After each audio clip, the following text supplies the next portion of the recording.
podcast right here, the hottest in the world. It's a PizzaFellas podcast. Turn speakers up, we better have a blast. Grab a drink, fill a glass. Light a cigar, come on, let's make it last. Pizza Talk with Sal and Joe, Oliver, Antonio. Pizza stories, they gon' tell us. Let's have some fun with the PizzaFellas. PizzaFellas podcast right here, the hottest in the world. I was fired.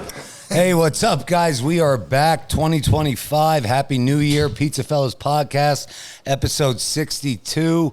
Again, Happy New Year. Glad to be back. I know we took about a month off. We had a lot of stuff going on in the month of December. At Biagio's, we were crazy catering, and then with family and parties, it was just not going to get done, especially with all the drinking that we do here. And the baby. And we had a baby. Was born. I had a daughter, Naomi, God bless her. She's born. Naomi what? Naomi Georgette Ruffino. So she was born, which that was a funny story, but, you know, quick on that one. I left. I came home Sunday. I had 2 free tickets, 6th row from the field to the Eagles-Steelers game. And I see my wife, she wakes up, and the due date is that Sunday, the 15th. And I'm like, I don't want to go. And I said, she goes, go to the game. And my son's crying. I want to go to the game, Dad. He's got his Kelly Green Saquon jersey on. He's like, I got to go. I was like, I'm not going. I said, if I go, you're going to have the baby. If I don't go, you're not going to have the baby. She said, can you please take him? So we leave. We get there. We have a blast, me and my son. We're awesome. There. We have a blast together. I meet a couple of my cousins, my buddies, blah, blah, blah. I had 2 Bud Lights. That was it, right? And the reason you'll see why I say this after. We leave the game early. I come home. I'm home by 8:45. I get home. I look at the couch. My wife's having contractions. I said, are you in pain? She goes, yeah. And I was like, are you in pain? And Joey goes, don't worry, Mom. Dad only had 2 Bud Lights. so we get home, and she goes to the bathroom. She comes out of the bathroom. She said, we got to fucking go now. So I call my mom. I'm like, Mom, go, Joey, take care of him. We got to go. We went right to the hospital, stayed up all night. I brought my blanket and pillow. Ashlyn actually has a picture. I should put it up there, give it to Ryan to show. I'm sitting on the couch. After she gets her epidural, I'm like this. Just passed out, and the nurse was like, I guess he had a long day. I was like, yeah, I had a fucking really long day. Yeah. But next thing you know, 5:30, we wake up in the morning, and 6:36, baby was born. So God bless. God bless. Knock on wood. But, hey, again, remember, go on Spotify, go on YouTube, follow us. Also go on all our Instagram, social media platforms, Facebook. Subscribe, follow. Again, it's free, guys. Interact with us. We had a lot of videos. We had a great Christmas party. Oh, yeah. You guys, that was awesome. Shout out to Jens and Samantha at Orchid Steakhouse. Shout out to great. 7 Sirens, Jordan. And shout out to at Alibi, which we will be there January 18th, 10 p.m., a night out with the fellas, quote unquote, at Alibi in Bethlehem. So we encourage everybody to show up, support O. Have a good Saturday night. Have a great Saturday night. It's going to be a good time. There's going to be some giveaways. And we're going to take it from there. So, I encourage everybody to let's get right into our sponsors, because I know we owe them some sponsorship. Yeah, here we go. So, first one's up, and Doc is here. Hopefully he's feeling good. But Transdental, right here in Allentown, 610-841-7555. All your teeth. And coincidentally, we have a hockey player on today, so you know he does a lot of work for them. Phenomenal. 319 South Cedar Crest Boulevard, 610-477-1144. Coincidentally, the Doc, myself, Steve came a little bit later. The donkey was there, and not Joe, but this donkey right here next to Joe. Where's Bobby? And Bobby had for the first time pho. So we had a good time Sunday, right?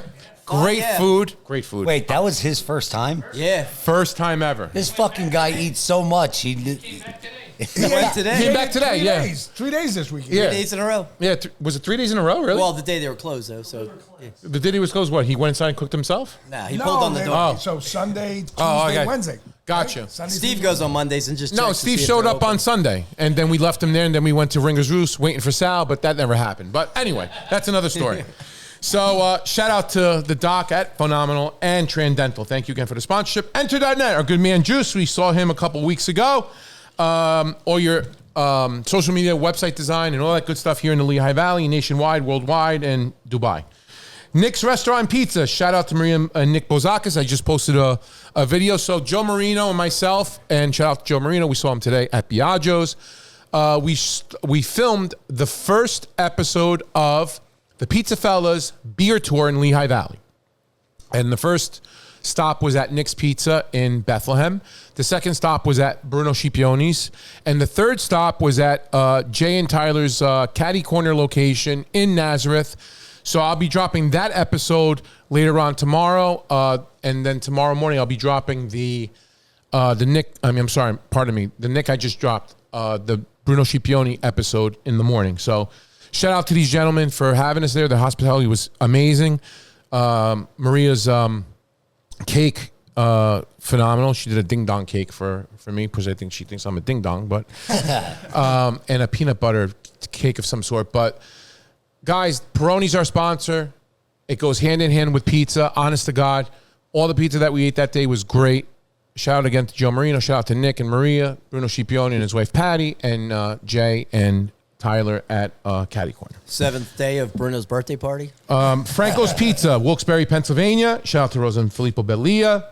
Now you talk. You don't talk every fucking... Now you have to talk when you disturb me doing this.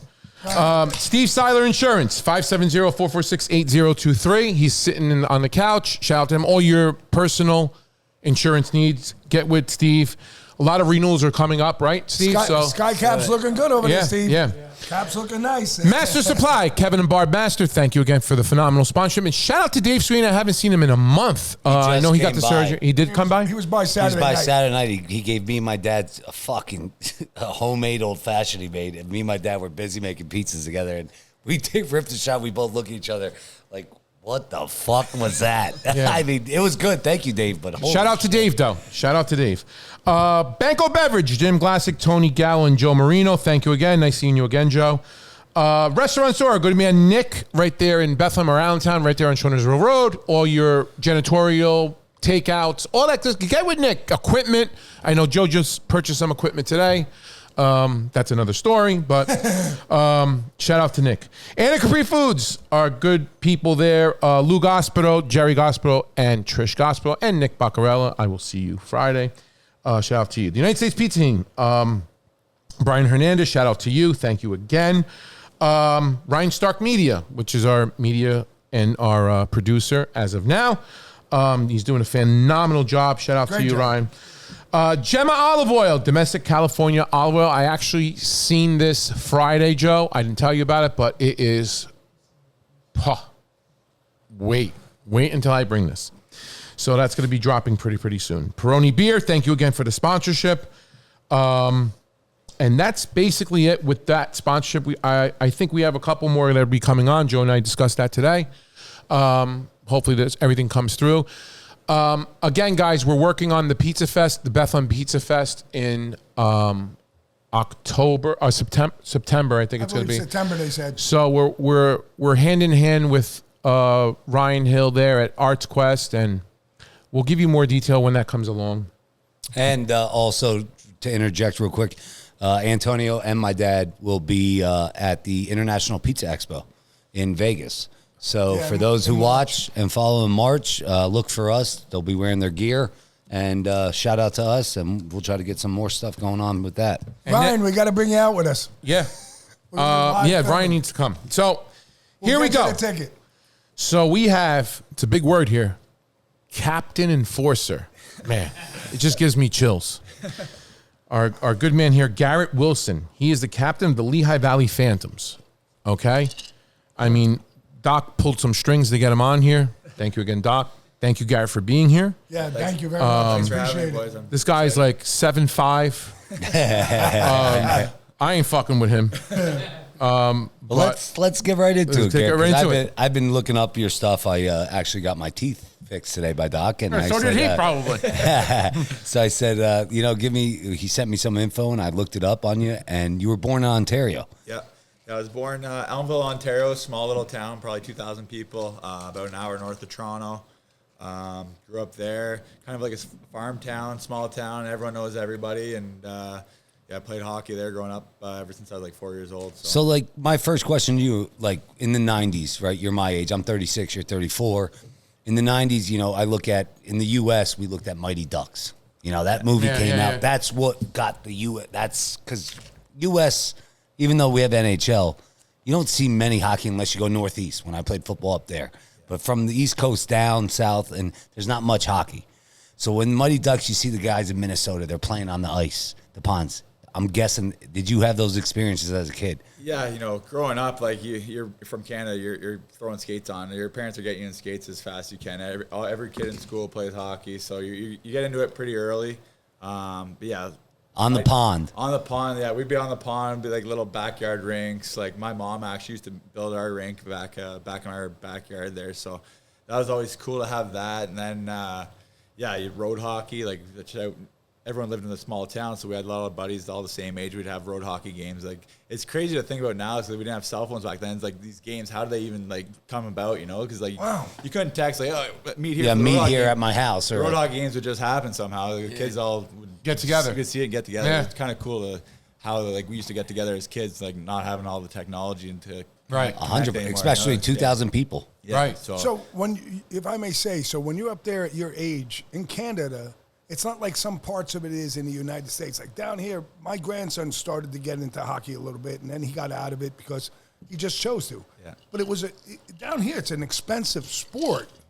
It's like club sports and all that. Is it that way up in Canada, or is it just more traditional like football, baseball down here is the way it just happens and you're not spending all this money to get to all these places? Yeah, no, they have it. Like, it's expensive. Like, they have like the AAA leagues and that. But when I was young, like my parents, they did well for themselves, but we didn't have crazy money or anything like that. So I just played locally in my hometown, like rep team, where like kids my age, they're playing AAA. They're practicing 3 times a week. I had to practice once a week, 6 a.m. We'd have like a game on the weekend kind of thing. It's just like, I just did it like it was fun. Depended your path.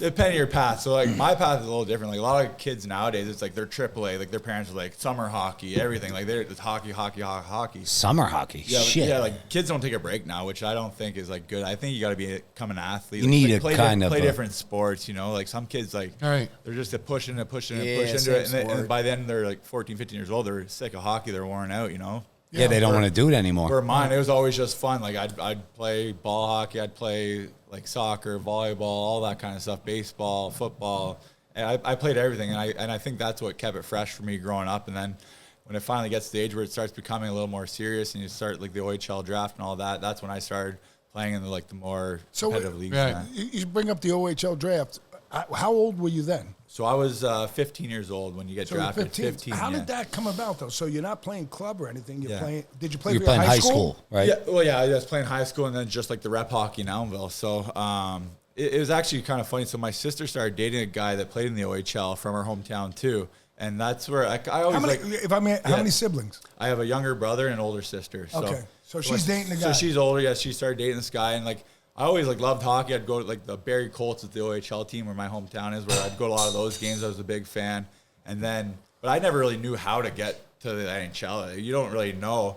So then she started dating him. So then I kind of like figured out, like, oh, this is the OHL. This is how you get to the OHL. You got to play a little AAA hockey and then the draft. So I lucked out. I was still just playing in Elmville, and it was the year before my draft year. And then the Barrie AAA, which is like the AAA team, they called and they asked if I wanted to like AP for them, like just like a call-up kind of thing. So I started playing with them, and then my draft year, I played AAA. That was the first year I played AAA. What year was your draft year? My draft year was 07. So 2007. So I graduated, you were a sophomore. Yeah, so all the OHL, they all draft from AAA pretty much, where I just played rep hockey. So I was kind of like, no one even knew who I was kind of thing. So then I played 1 year, had a good year. We had a good team in AAA, and then I ended up getting drafted to the OHL, and then that's now OHL is just strictly Canada. What does that mean? OHL, we have Ontario hockey. Oh, sorry, yeah, Ontario. Okay, it's junior hockey, yeah. So it would be like close like the USHL, if you guys have heard of that. Yes. Here. So the OHL, it's like there's a team in Erie, Pennsylvania. There's a team in Flint, Michigan. Now there's a team in Saginaw, Michigan. Oh. But other than that, it's all Ontario teams. I got you. And in Canada, there's a Western Hockey League the Ontario Hockey League, and then there's a Quebec Major Junior Hockey League. And you guys play each other or no? No, we just play strictly OHL until the end, and then you play for the Mem Cup, and What's it called? Excuse me. The Memorial Cup. Memorial Cup. And that's like the three leagues, the three junior leagues, WHL, Western Hockey League, Ontario Hockey League, and Quebec League. That's where the best they all come together for the Memorial Cup. And wow. That's the only time when you played the other leagues. And then, so that's just junior hockey. So I played there when I was. How was your experience through the OHL? It was cool. Because you're 15 years old. So 15 years old, I moved away from home. At 15 years old, I got drafted by the Windsor Spitfires. So I moved to Windsor, which was about 4.5 hours away from home. So I moved away. And that's your first time ever leaving? First time ever leaving. Leave at 15, go live with a billet family. I just met them moving with this family. Oh, you just move in with a family?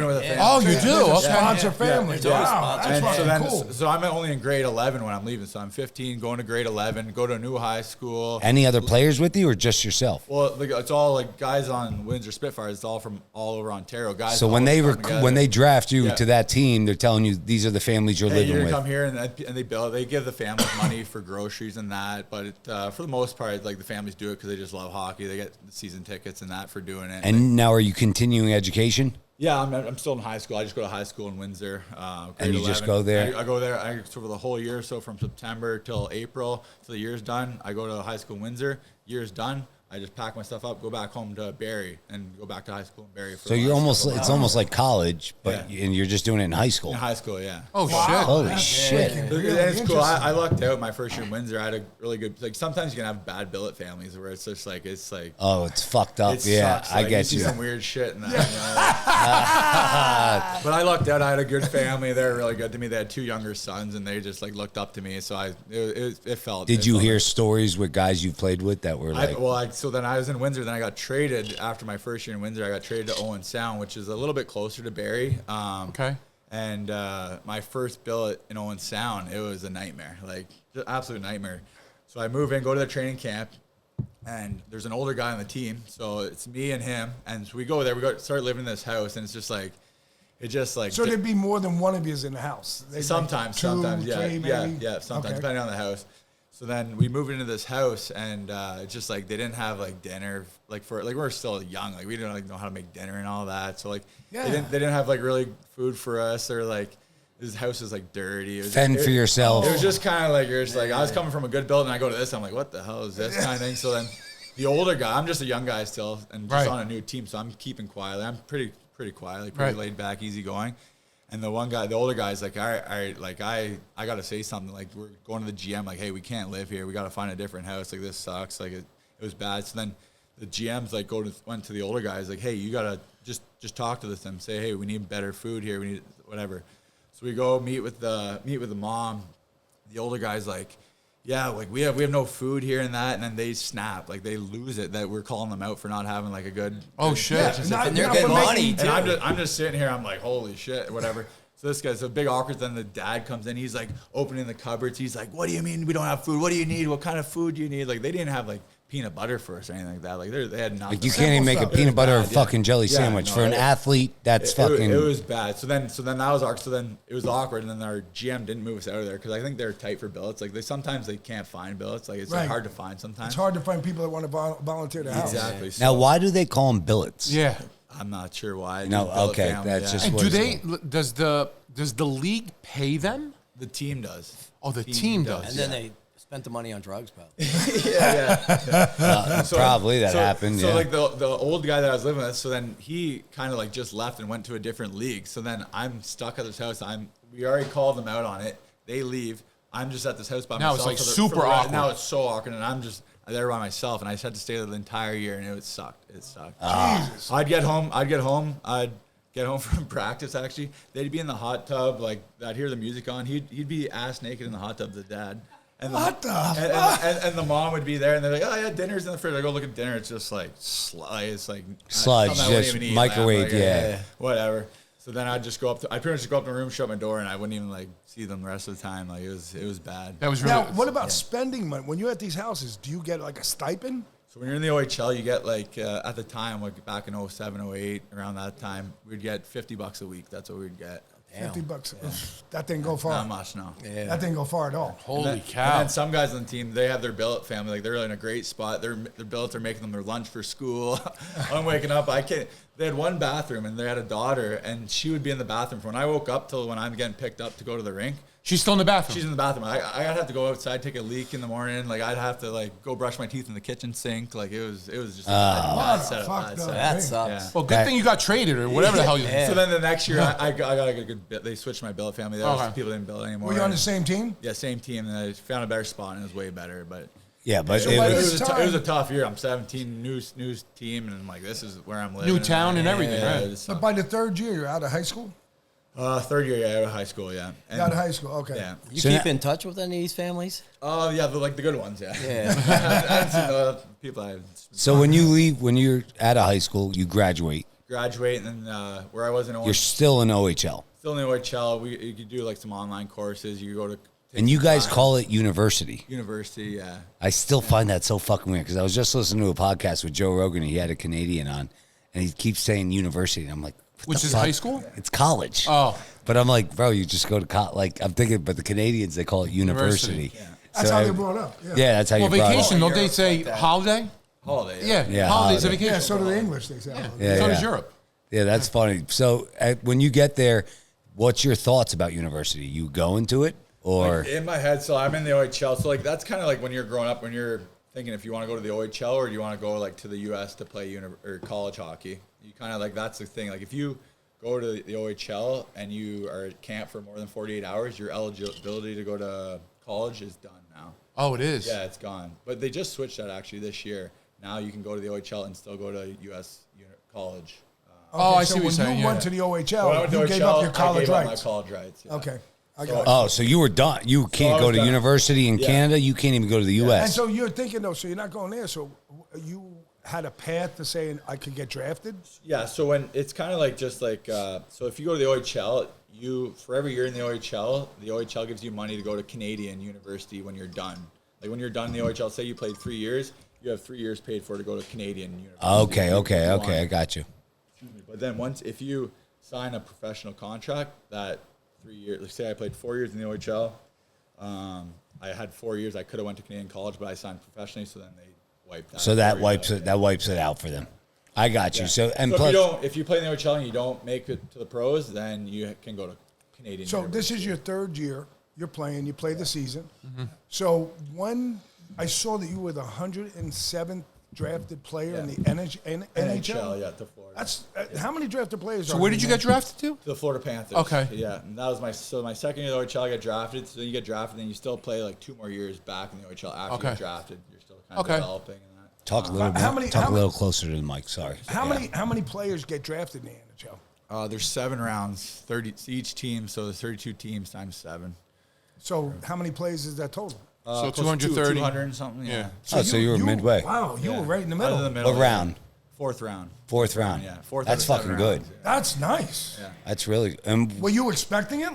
How'd you feel? Were you? Yeah, were you with your family? Was it a big thing? Was it? Well, yeah. So my draft was in Montreal. It was at the Bell Center where the Montreal Canadiens play. Oh. I got a Montreal fan there, so it was actually cool. So I went to the draft because there's rankings throughout the year, and I had my agent already, and then there was a good chance I was getting drafted, so I wasn't scared to go to the draft. Some kids go to the draft and they sit there the whole time, they don't get drafted. That sucks. That's gotta suck. So you went. Yeah, that sucks. Yeah. So I went, and the first day is all just the first round, and then the next day it's all the second round to 7th round. So I stuck around, experienced it all. It was cool. They call your name, you go down, you shake all the. That's awesome. Each team has a table on the rink or whatever. Shake all their hands, and you go behind the scenes, and start doing some photo shoots, and that was the first kind of wow, this is pretty cool. I gotta ask though. You're sitting there. You got your family's with you, obviously, and you see Florida, and you're like, "Fuck yes, I'm out of fucking Canada." You're going from here to here, from minus 10 degrees, the North Pole to fucking South Pole. Yeah, that's big. Yeah, no, it's cool. No more winter hats. Because throughout the draft too, there's an NHL combine too that I went to. Oh, so okay. I got invited to that, and you go down. And you have meetings with teams, individual meetings. You have to work out for them? You do you do a workout. You go in the room. It's pretty crazy. They're all in the middle, and you just go around like a show cattle kind of thing around. That's fucking awesome. Bench press. And where was that at? That was in Toronto. In Toronto, they had it there. Oh, wow. So the NHL does. It's Buffalo now. I was going to say. Toronto, yeah. So they do it up there. Yeah. Oh yeah. They don't, because the combine here it's in the U.S. You would think, but NHL. Yeah. I think the NHL is a little bit underrated because we have NFL, MLB, NBA. So I think that tier of hockey, it's recognized. Don't get me wrong, but it's not to the level where like the NFL is. You know what I mean? Yeah. Well, I think it comes down to like the money and just because we're in this country. If you go to places that love hockey, 100%, it's there. Yeah. Oh, yeah. It's there. And I mean, hockey and it's made it across the country. So what are the richest? What are like one of the richest teams in the NHL right now? Rangers. Okay. Rangers up there. Montreal Canadiens. Toronto Maple Leafs. Okay. Oh wow. Yeah. No. I mean, to me, when you talk about NHL, and again in the U.S., it's probably the fourth sport. Yeah. Right. Oh, yeah, right. For sure. Yeah. When you go to Canada, it's the first sport. Correct. Yeah, like if you play for a Canadian organization, like it's fucking. You're it. You can't go anywhere. You can't go anywhere. You can't go for dinner. People are all over. They're all over. You go out here. Yeah. I could go to Philly right now, and a Flyers fucking player can sit next to me. I wouldn't know who the fuck I wouldn't know is. who the fuck he was. Yeah. And that's no disrespect. It's just that's how the U.S. mentality is. Yeah. It's a lot different. And that's like the superstars. They like go and play in places like in Florida and that because they just can just fly under the radar. Well, that's what I was going to ask next. Is when you go to Florida now. What's your next? When you get there, you're on the team. You're getting apartment. Well, it took a while. So like you go to training camp in Florida and you're still young, and then they have the American Hockey League, which where I play now with Lehigh Valley, and then there's even a league under that. But it's all like the same. The organization similar to baseball. Yeah, exactly. Like AAA. Similar to baseball. Exactly the same. Yeah. And so I'm coming in. I'm fourth round pick. Like I'm coming out of junior. I'm not expecting to be on Florida right away. I know I have to go in the minors for a little bit for sure. What was the minors down there? San Antonio, Texas. So that was nice too. So my first year pro is San Antonio, Texas. So I'm living in San Antonio. I'm golfing every day. I'm like, this is pro hockey. Oh, you're a golfer? Cheers. I'm a golfer too. We should golf together. That's awesome. But it seems like all the hockey leagues have money, though. Yeah. There's money in as hockey. As far as like the AHL goes, compared to like the AAA, we get taken care of like benefits and that way better. Oh, you do? AAA, yeah. Like we have a PHPA Professional Hockey Players Association, like for the AHL, which is like they do a hell of a job. So you get like benefits like health insurance and shit? Oh, you do? Yeah, we get taken so care of. You don't need Steve Seiler? Yeah. It's way better like the baseball, like the Iron Pigs don't make shit. No, yeah. Like it's amazing, though, that they have that much money interjected into that. There's so much support for that. Is that like backdoor money, that front end? Like when I say backdoor, just supporters, people that love the game, they're just shipping it in or what? I think it's a lot. The NHL team helps out a lot too. The NHL team like puts money in because it's like that's their prospects, like that's their investments. They want them to go down to a good spot. Their players are taken care of. They're invested in you guys. Yeah. So that's a good way to say it. Yeah. So when you get into San Antonio, you're there. I'm there for 3 years. Yeah. 3 years, and then you went back to Florida, correct? And then eventually I played for 2 or 3 years before I finally got my first cup of coffee up in Florida. Yeah, I saw on your thing that Tran sent me, you had your first assisted goal, correct? If you correct me if I'm wrong, against the New York Rangers in the Islanders, series? was it, or the Rangers? No, it would have been my first NHL goal. My first goal was against Tampa Bay. My first NHL assist was against Winnipeg. But I've got an assist against the Rangers. You did. It was in the playoffs, right? That's Madison Square Garden. That was pretty cool. No way. That's awesome, man. What was that like? That place is like, so you always hear about the guys that have been in the league. They talk about it's the fucking Mecca. It is. The Mecca. For everyone. My first game going to play at Madison Square Garden. That's where my Knicks play. Like you're walking into the rink. Like you stay at this nice hotel. Like we're in the NHL compared to the AHL. It's just like National League. It's just like everything's better. Hotels are better. Cities are better. Rinks are better. Whatever.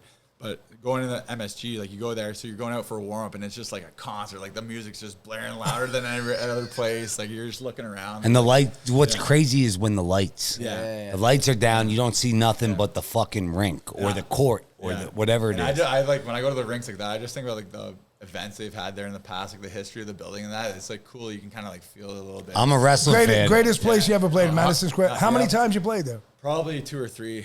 Wow. Yeah. So, You get it, your spine tingles. Yeah, it's cool. Listen, I go back. Like I said, I'm a wrestling fan. I go back to when I wasn't even born yet, and Jimmy Snuka just watching the fucking YouTube videos and flying off the cage. Shout out to Jimmy Snuka. Shit like that happened in Madison Square. Hulk Hogan, all that, like, just off the top, I'm a big wrestling fan. That's why I love that shit. Anything that happens in Madison Square Garden is fucking polarized. It's just polarized. Cool. It's cool to think back. Like, I actually got to play there. Like, it's still. And you had a fucking big play, though. Yeah. You had a big play against. Did you fight there? Not in Madison Square Garden. I should have tried. Actually, I should have tried. How old for your first fight? Well, wait. One question. That's your best ring you ever played in? Yeah. Give us 3 other ones that are big. Bell Center in Montreal. That's like the Canadian, like that one. That's like you can feel. It's like everyone in Montreal like knows hockey, so it's like no one's like on their phones. Like everyone's like watching it. Like the crowd pops when like a good play or something like that. Like you can feel it. Like, it's pretty cool. Oh, like that's gotta be spine tingling. There, and then another cool one was the Vegas. Their new rink there. Oh yeah. Yeah. It's like you're in the ice. I've been there twice. That rink there. It's a hard rink to play in as a visiting team. Like they came out, but I think we lost. The band comes in. They got the girls up on the glass. Yeah. Yes. How the fuck did the Ace, like a team like that comes out of nowhere and they just started good like that? Yeah, right. I know. That it was they took all the players nobody wanted. You could protect like a certain amount of players, and then everyone else was kind of up for grabs, and they could go just each took team and just handpicked for who they. That was amazing. That was that first year of that run. They almost won. Yeah, I was there that first year. They lost in the finals, Yeah, to Washington. That was an amazing. Hockey fan and no hockey fan, I was a hockey fan. Yeah. And it was just, we were there. It was like, we're going there. We sat. And it's like the way you sit, the way the seats are. Steep, you're in the ice. You know, we were on the second level. And it was the greatest hockey experience I've ever had in my life. Yeah, those are the fun rinks to play in when the fans are like on top of you and that. Like, it's cool. Can you, and I always, this is just a question because I'm a fan. I like hockey. You know, I'm one of those guys. I'm a baseball fan. I'm a hockey fan. I'll watch the beginning of the year, but then I don't watch it until the playoffs. And that's just how it is with baseball. I love baseball in the spring. Playoffs are just Summer baseball, I don't watch. season. Once playoffs come. Hockey, it starts. I watch the beginning. I wait till the fucking playoffs start coming. When you're in that atmosphere, right, and you're going in and you have all this fucking, these people around you, right? You're playing in front of a big fucking stadium. What's the chills like when you get in that? You step in that rink. Yeah, it's cool. It's like so like you said, like playoffs. It's like a different animal because everyone's just like trying way harder. Like throughout the year, like everyone tries. And that, you want to get through the season and but like get guys in there. start playing hard. Like it's a playoff style hockey. Like it's a different. It's a different game. Different game. It's a different game. So. And then you also explain to me and explain to our audience that are not hockey fans when they watch this. I still don't fucking understand it. How do you guys do the shifts? Oh, it's like honestly, like to me, it's so easy. Like when you guys like don't understand, it's so easy because like the coach, like you have your lines before the game. You have 4 forward lines. Like what does the coach? Yeah, like how does that work? Because I always think the coach. Does, what the fuck I does the see coach do anyway? Coach in the fucking suit, and I'm like, what is he actually doing? Yeah, he'll be like, he'll be like, all right, this line you're going. So that line goes on the ice, and then when they're on the ice, like right away, they'll be like, all right, this line's next. So you got to shift at the perfect point. And each guy, there's a left winger, centerman, right winger. You're the left winger. You see who the left winger's on. You're like, okay, I got this guy. Like the coach says what line's up. He's like, okay, I got this guy. And then you're watching the game. If the guy's coming to change, you're hopping the board. You're ready. So you got to be on point the whole game. The coach has to make sure to call which line's up in that. So you okay. Which is that's why I was always so like fast. The game is so fast. Yeah, exactly. It is so fast. You can't be sitting on the bench just fucking hanging out. You have to be in the game. You got to be in the game. And that's the big thing. Like you got to communicate the whole game. It's all talking. Like who you got, who's got this guy, what line's up. Like you're talking the whole time on the bench. Because I'll be honest, I guarantee it's not only me. And like what he said, you watching U.S. The general fucking population here probably watches it, and they're like, "What the fuck's that coach do? Yeah, he's just wearing a suit." I'm just thinking like the coach has just good seats. Yeah. No, I've heard that a lot. Like the line changes, but like when you're on the bench, it's easier, and if you've been doing it for as long as I have, it's pretty easy to pick up. But as a fan, you just I'm like, holy shit, they're coming in, they're coming out. Yeah. Holy shit, 3 went out, 4 went out. Yeah. You know, and then there's times when you're on the ice and you got fucking 2 on fucking 4. Yeah. You know? And you know, like power plays and all that. That's nuts. That's got to be fucking hard. Yeah, it is tough. Yeah, like 5-on-4, like now, it's just guys. Like sometimes, like when I was up in the NHL, like if I was penalty killing, it's just like they're like ting ting ting. You're just like, where the hell are these guys? Like they're making one-touch passes all over the place. So you have to be dialed. You got to be dialed the fuck in. Because that's how exhausting is that? It's tough. Very, right? right? Like when you're on penalty kill is tough. Like if you're just always like chasing, trying to like get the puck back, it's a lot. But I mean, even though you're sliding, your bot, like the physicality that you guys, you're on freaking knives. Yeah. You're on knives at what, like 3 inches higher. Yeah. Your body, it's not just your core, it's every ounce of your soul. Yeah. No, it's amazing. Yeah. The only physicality of that game. the only thing I could even like think about is like if you're in a 2-minute drill on football that's close to it for US and there's no fucking timeouts and you're a defensive player and this fucker's driving down the field and you see the fat D lineman just lay on the field. Oh, I hurt my hamstring, right? You get now they get you see that on TV, right? You can't do that in hockey. No, you can't do that. No, hockey. If you get like hemmed in your zone for a shift and like they're passing around, you can't get the puck back. They're shooting, they're getting the rebound back. Like the puck's bouncing back to them. You get stuck out there sometimes for like 2-3 minutes. Sometimes that you get stuck in your own zone. Yeah, and they're changing when they're in the offensive zone. Yeah, they're getting guys coming in. Yeah. Fresh guys bodies. are coming out. Fresh guys, you're like, fuck. When you get hemmed in your zone, sometimes you can't recover from it for the rest of the game. You're sucking to win the rest of the game. Like it's tough. I mean, even when you fucking break a fucking hockey stick, they just take the hockey stick, throw it off. You gotta get a new one. Dude, you break a stick, you go back to the bench. The equipment manager's out there with a new one, ready for a new one. And you don't even come on. Yeah, there's no break. Yeah. It's just fucking It's intense. just, once it's going, it's going. But I got to ask this one, Garrett. So you're on the ice, right? You're having a fucking bad day. Whatever happened during the day, you're like, you know what? I'm going to fight that motherfucker right there. Yeah, that's what's nice about it. Yeah. I get a lot of anger. It's like when I get in the summer, I get angry sometimes. But it's like when I'm playing, it's like if I make a bad play, I'm like, okay, I'm going to go run someone. Like I'm pissed off. I'm like, I can just go like try to put my shoulder through a guy's sternum. You know? So when was your first fight? My first fight? Probably when I was like 16 or 17. Yeah, I did all right the first time. Like in junior, when I was in the OHL, like I'd probably fight like 4 to 5 times a year starting off, and it kind of like picked up more and more and more. And then once I became started to turn professional, it's like there's so many guys trying to fight for the same jobs. You got to like do something to stick around. Coach ever say so you got to like, fuck somebody up like a good player on the other team? Like no, like I've just like learned from like playing if guys running around, it's like, hey, you got to go run around and get some momentum. Like, there's like different times when to fight and stuff like that. It's like momentum. But there's got to be headhunting though, right? Yeah. Because what he means by that is like, okay, so you see, like for football, I'm a football guy, obviously. Played a coach. You see John Gruden. You see some of these guys. Who's that guy from the Redskins that got fucking murdered because he was doing whatever. You know, they have these lawsuits. Oh. He was given incentives to go fuck guys up. Was it the Redskins or New Orleans that time? New Orleans. Sean Payton. I think. Yeah, Sean, you know, they all got in trouble. The Greg, the D coordinator, whatever. And I think it's a great thing. In the locker room, listen. You tell the fucking guy, go do it. Well, you know, in hockey, it's allowed, though. You know, they're skill guys. You like make it hard on them, kind of thing. Like if you can try to hit. But I'm saying it's crazy how it's allowed in that sport. You know, and then awesome. I think it's awesome too, but it gets looked at, it's like horrible in other sports. I know. Well, yeah, you think like in basketball, if they get in a fight, they're getting suspended right away. Or technical, Yeah, we can fist fight. What about that basketball play the other day where the guy fucking shouldered the guy and held onto him and threw him down? Oh, yeah, that happened. It was in the one game, and they both got thrown out. Yeah, but the one guy did nothing. Yeah, but he got thrown out. He actually subdued to him thinking this guy's going to let me in, and the guy threw his head right onto the freaking floor. But my thing is, when you're fighting somebody, right? Is it when the other person goes down, that's when they stop it? Or what? How does that work? The refs jump in different times. If when someone goes down, the linesmen try to get in, break it up. Sometimes they don't. Sometimes they jump in early. Sometimes you just be going, and like the lines will just jump in when they try to like. The linesman's kind of all depends on the refs. It all depends on the refs. I gotcha. Now, am I wrong? Real quick, am I wrong in saying that probably Canadians don't really care more about the fights than the U.S. does?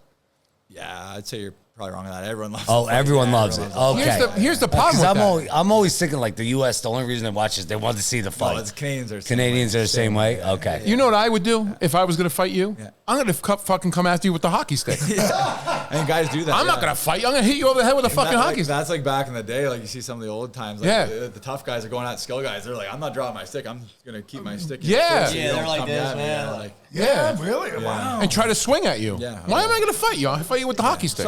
So someone's coming at you now, you just give them a cross check like that. Like, I mean, at the same time, you got 17,000 fucking people watching you. Yeah, but You're so in what? Madison. Now it's a street fight. No, I'm telling. Someone come at a hockey stick. I'm gonna shove that hockey stick up your fucking ass. Here's another one. Did you ever get hit with a puck in the face? Yeah. Oh yeah. That's got some of my stitches and that is from like pucks in the face and that. Dude, I got a skate in the face actually right here. I was just gonna ask. What about that guy? Yeah, this one right here. So Dude got his neck off a cut, face-off, I kind of just got tripped up and fell, and the guy just kicked his leg up, like didn't even mean to it, and just sliced me right here. Fuck. I just go like this, and like it was such a clean cut, like it didn't hurt or anything because it was such a slice. Yeah, but and blood's everywhere. It's just like a tap coming down. I just skate off, whatever, go get stitched up in the dressing room. Here's our hockey guy coming in. Did you come back out after It was like 2 minutes left in the game, but I got stitched up in our dressing room in the OHL, like this shitty old barn, like some plastic surgeon. There's a horse next door. He came down and stitched me up. Actually, I got 50 stitches. It was like holy 50 shit. stitches. So how were you out for a period of games due to that or no? No. You played with the next game. stitches? Yeah.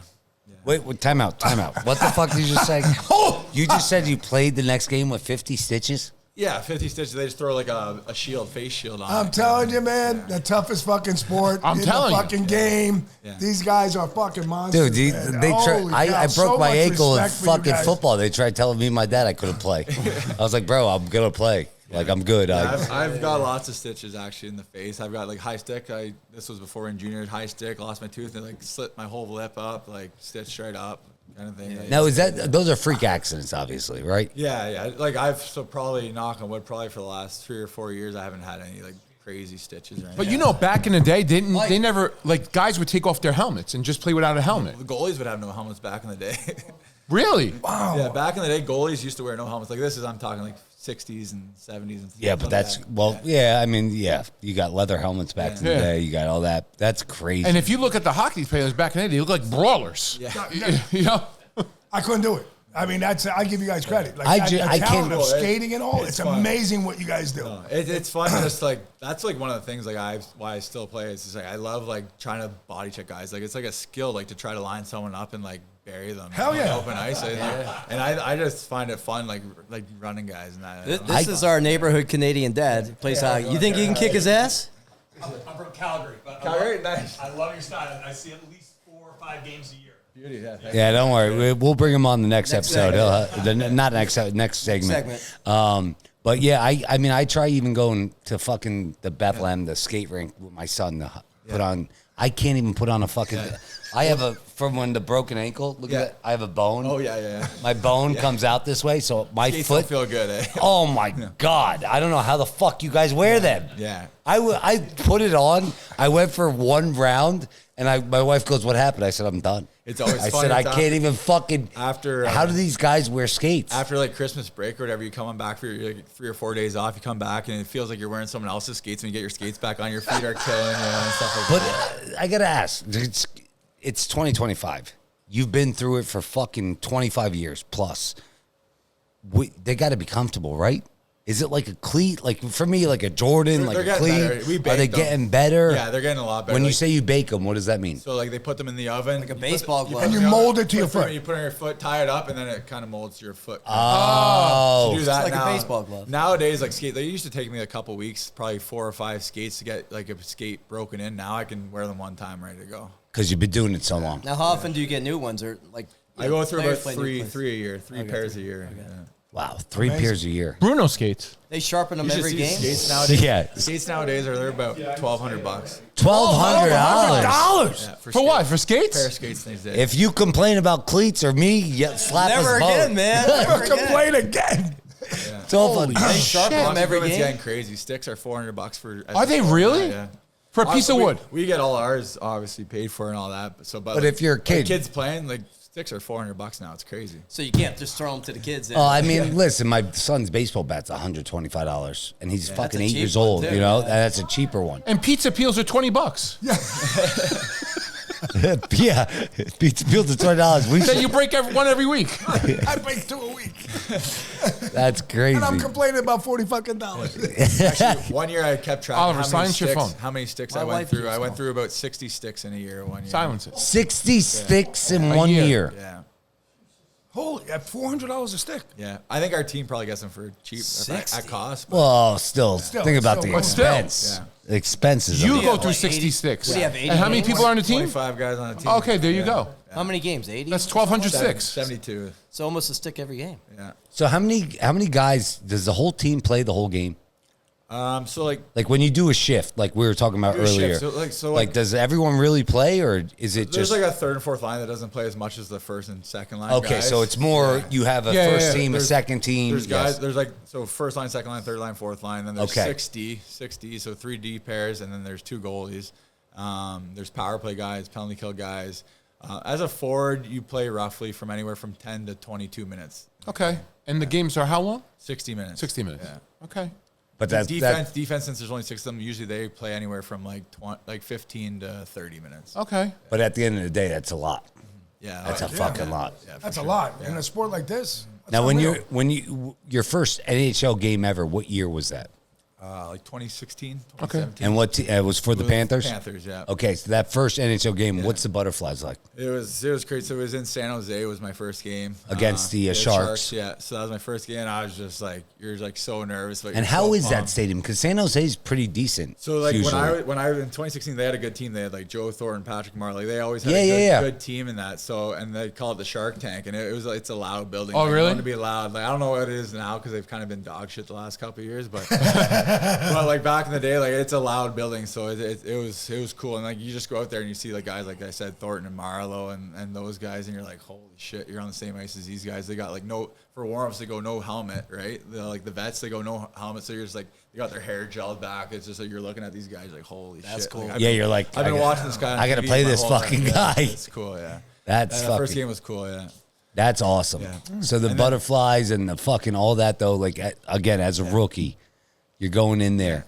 It's got to be one of the best things ever. Yeah, it was the cool experience ever. Like they fly your parents in, so my parents made it for my first Really? game and that. So That's nice. fucking That's cool. really nice. It's cool. That's- It was. So hockey seems to take care of its players in a great way. Yeah, oh yeah. It really does. From what you've been saying and telling us, from Yeah. even the younger ages up, they the really want to organization make sure the take care players of are it. taken care of. For sure, yeah. That's good, man. Now, when you go to that and you have that rookie after you come back and you're there, now you're in the point where you might not be on the team, right? Because you might go back down. Yeah.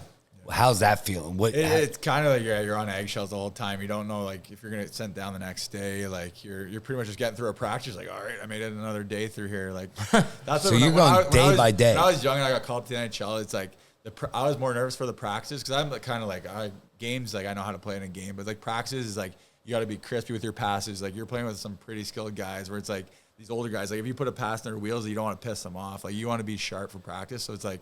I was more nervous for practices than the games, to be honest with you. Sure. I didn't want to fuck them. That was one goalie down here. He used to go up, come down, go up, come down. The goalie. So if you go up, does your pay scale change? Yeah. You have an NHL. Whether it's one game or Yeah. Well, it depends what kind of contract you're on, but usually as a young guy coming in, you're on a two-way, an NHL, AHL contract. So you have an NHL salary, AHL salary, and it's prorated per day. okay. So wherever if you are. go up and So then it doesn't stay up. when you just, and I know in the NFL, how is that done? So if you're a Florida player, and then you go to play in Texas, and that game you're in there, are you have to pay taxes in Texas? All in Florida because the Every Panthers, state, yeah. Panthers pay your. It's two different leagues. Even if you're in San Antonio, the Panthers are still paying, so it's all just Florida tax. For Okay, everything. that's it. You don't have to pay adjustment. Oh, you don't have to pay the taxes then. Because I know Oh, in, I'm the, in sorry. the NFL they do something like So that. that's why some guys they think it's unfair because guys want to go to teams that have good state Sure. taxes and that, like Florida and those teams in Vegas. That the taxes. Yeah, there's no what's The it called? Rangers don't. They make more money there. Yeah. No, New York. Look at fucking Tyreek Hill. Yeah. He's a fucking asshole. Fuck him. He left the Super Bowl team for more money, and then they lose. They don't make playoffs, and now he comes out. Oh, I'm on a out. better team. Yeah, you want to be at a better team. Go fuck yourself, bro. Your family's good. You made all your money. Now, what's good for my family? I want to fucking leave. Come on, man. Yeah. I don't see that much in the NHL. No, I feel like it's less. You don't see that. No, you They'll don't, flop Sal. You're around. right. You don't see that There's more bullshit. pride in the sport. Yeah, kind of a little. Like, bit, why has Ovechkin been at the fucking Capitals forever? Yeah. Why? Because he's fucking making his money, and he's. That was back in the day with That's how it is. Yeah, but nowadays it's fucking changed. Team to team. It's like the NBA and that is now too. You know, it's like the players they pretty much run the league. Where it's like kind of like the NHL. It's kind of like the GMs and that the team still kind of like run you. They have respect. Where it's like the NBA, they're making so much money that they don't give a fuck. You know. Right. Right. Now, what are the what is one of the tops? What are the top I don't know. What are the top salaries in the NHL? Like, what is Ovechkin making? Say McDavid. He's the McDavid. best yes, he's making Connor. 14 million. Is the highest Connor's paid, the highest 14 paid. million. 14 million a year. A year, and there's guys in the NBA that sit on the bench the whole night. They're making more than that. Yep. Yeah. And he's Wow. the star of the NHL. Yeah. He's literally the He star. would still make he'd like endorsements and that, but his salary for Yeah, playing we're not NHL, talking endorsements. We're talking 14 million is the highest paid. I mean, look at LeBron. He makes more money in endorsements than he does, but he's Fuck a him, fucking. too. He's a fucking piece of shit. Who's the player? Who's the player that LeBron's a piece of you shit. played with that like you were like, wow, I can't believe I'm playing with this guy. Who's your favorite player? Probably well in Pittsburgh, Or Sidney against. Crosby. Sidney Oh, Crosby. you played. Yeah. I was gonna get to that. That was the coolest thing ever. But before that, when I was in Florida, I played with Jaromir Jagr. Yeah. No way. Yager. He Yeah. was 43 something years old. Still skating. Still skating. Still skating. Yeah. He was still on the team. And that How guy, many years did he play? He's still playing right now. He's still playing? Where? In Czech. He is. He owns a team in Czech, and he's playing professional For his own Czech. team. So For his own how, team, how yeah. old is he now? He's probably 50.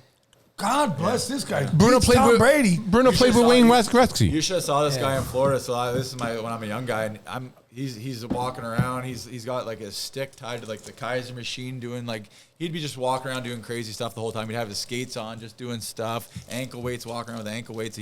He was one of the guys like you just With his skates on. You would just watch him before games, and he'd just be doing crazy stuff the whole time. Holy shit. Now, do these guys? My question for you is like these guys. You know, you talk about you're in the NFL, you're in the NBA, blah blah blah. These older guys, do they give you advice? Yeah. Have you talked to them? Are they legit dudes? Yeah, Because no, it yeah, seems to yeah. me like They- the they hockey care. culture, they care. Yeah, They don't ignore care, you. yeah. They don't ignore you. Like a Crosby. One guy, I don't know if you guys, Sean Thornton, he used to be the fighter Yes, for the Boston I know Bruins. Thorne. So, Yeah, I went to school in Boston. Yeah, believe so, me, I was there with. He was in Florida with me, and he kind of put me under his wing, and he taught me a lot. That guy, like fighting, just how to act, how to be a pro, kind of thing like that. And I was there when the Bruins won the fucking championship 2011, yeah, in 2011. Okay, me and my buddy were at the stadium. My best friend Will. We leave the stadium. Who'd they beat again? Vancouver. They took the fucking buses Vancouver came on and tipped them the fuck over so they couldn't leave the fucking stadium. Why do I remember that? I've never seen a bus. I'm telling you right now, I watched it. I'm outside. Then my buddy goes, we got to get the fuck out of here. We're going to the Gypsy Bar in Boston. That's where the after party is because he had a connection, one dude who worked for the Bruins. I said, all right, we'll go to Gypsy Bar. Bro, I'm fucking 22 years old. I don't know. I'm from PA. I'm not a hockey guy. I play football. I'm just with all these dudes that love hockey. Go to Gypsy Bar. Marshawn comes in with the fucking Stanley Cup, has the bartender fill it up with fucking beer. He says, line up on the bar. We all line up the bar. I swear to God, on my son and my daughter, I never forget, me and my buddy are like this. Marshawn's pouring us beer Everybody's like this. drenched. Everybody drinking out of the fucking Stanley Cup. That's It was awesome. One of the craziest experiences. I You in got the cup, goosebumps. You can do whatever you want. Yeah.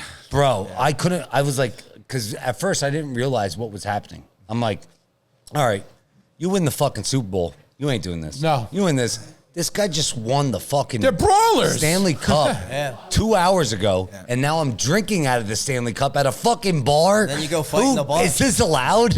And he's like, yeah, dude, just shut the fuck up. Let's go. We're in the fucking private party for the Bruins. Yeah. I got you, and me and him are in this private party. No money in our pocket. We're fucking broke, and we're just fucking hanging out with the Bruins. Yeah. And Marshawn was the best. And then we went to a fucking after party. I don't know if you've ever experienced this. We go to the after party. We try to get in, right? It's at a hotel. It was at like the Boston something. It was a big hotel in Boston. We get through. Where's your phones? What do you mean where's your phones? Yeah, Here's hand your your phone. phone in, yeah. Hand your phone in. Yeah. Really, Sal? Yeah. We had to put our phones in our basket, and you want couldn't go into videotape? the fucking suite unless your phones were in the fucking basket. That's the way to do it. That's nationally, yeah. Yeah, that's nationally, right? Yeah, that's how it goes. And it's one of the craziest That's experiences I've awesome. ever had in my life. And I'm like, that's when I was like, honestly, I was 22. I was like, fuck, I like hockey now. All right. That's when I started really getting into it. Yeah. But just seeing that and that experience, It's fucking cool, man. Yeah. So then when I was in Pittsburgh, they the one year when they won their back-to-back cup in 2017, I think it was. Yes. I was a black ace, so I was there the whole cup run because I was with Wilkes-Barre in the AHL. We lost at the playoffs, and then you're black. Scranton, Wilkes-Barre, right? Yeah. So they took you up for the race. Yeah. So then there's like 5 to 7 of us that are just there in case they have injuries and need guys. We just keep skating and we're So you won a Stanley Cup there? I was on a black ace for the Stanley Cup. So technically I was there, but I didn't there was like 7 or 8 of us where we didn't get a ring or anything like that. But we were. But you were there. Still there. I was on the ice when they won the cup. And that's a great experience. Wow. We were in Nashville, in the room with them after, and that it was pretty cool. That's cool. It was cool to see it all, but at the same time, you're kind of like you're so close to like being a part of it, where you're not really. You kind of felt like a pigeon a little bit. Yeah. Where you're like, it's there. It's cool, but some of those guys might have been there earlier.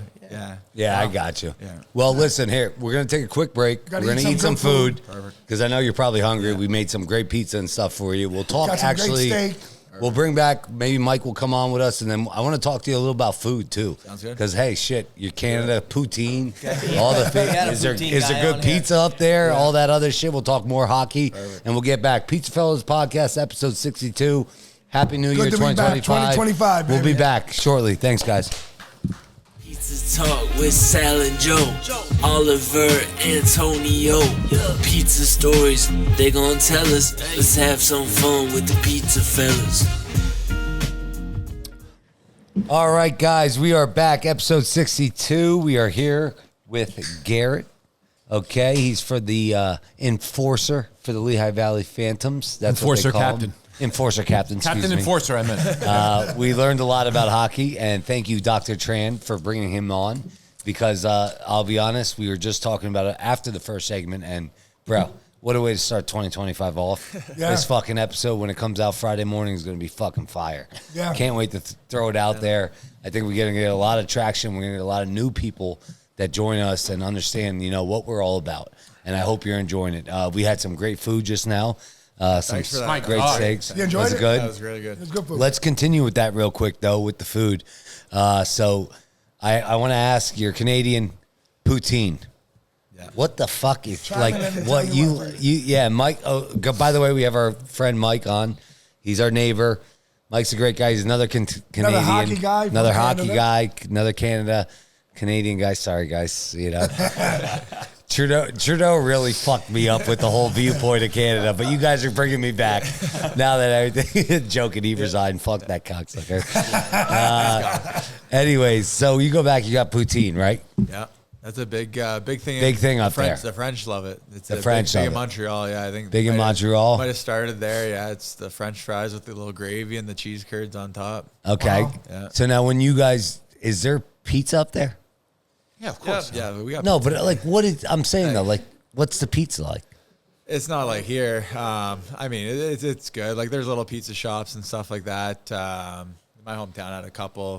Life's a Slice. There's a couple little pizza spots, but pizza's definitely not. So when you came to America, were you like, "Fuck, I finally got pizza"? No, I always had pizza. But you, pizzas, yeah, yeah. I've not seen a pizza I didn't like. So okay, so you're one of those. That's a yeah. good thing, because I'm like that, and it doesn't matter who makes it, where you're at, as long as definitely it's quality wise is better up here or down here. Gotcha, Yeah. gotcha. So that any other foods up in Canada that are popular that you miss, or they're not down here that you can't find? What? Just nothing that I really miss. Like when I was younger, it's always like they had different chocolate bars here, different potato chips, stuff like that. A little different, just the different kinds and that. But ketchup chips, I think they have them here or there now. But back in the day, that was a Canadian thing. The ketchup chips, Lay's ketchup chips. Oh, really? Yeah, they have those here now. Yeah, now. Well, and there's another type of chip called all dressed. Yeah. So it's got all kinds of seasonings. It's going to be a Super Bowl ad in about a month's time. So they're launching it in the U.S.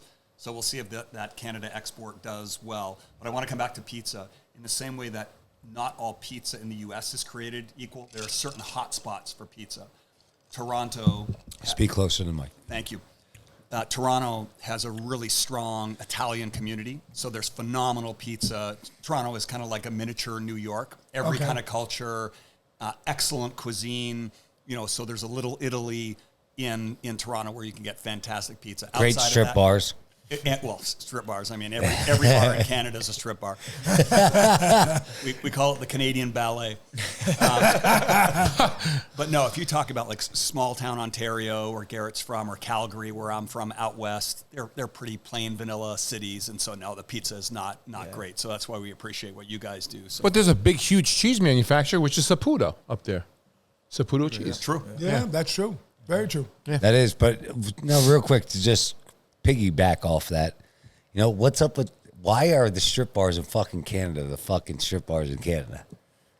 I wish I knew the answer to that, but no, they're a good time for sure. They're better than the U.S. It's less rules, I think. I don't know. It's a more permissive culture. It's like you go to Scandinavia, you know, like everyone's, you go to go over to someone's house in Finland or Sweden, you're going into a sauna and you're going in naked. It's just the culture. And it's the culture, okay. Yeah, and Canada's just a more socially liberal place.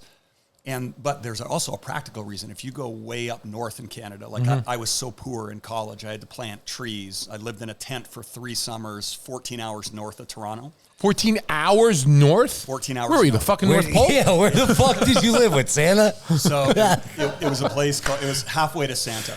Place called Timmins, Ontario. If you've ever heard the name, it's where Shania Twain is from. You know, the famous Canadian singer.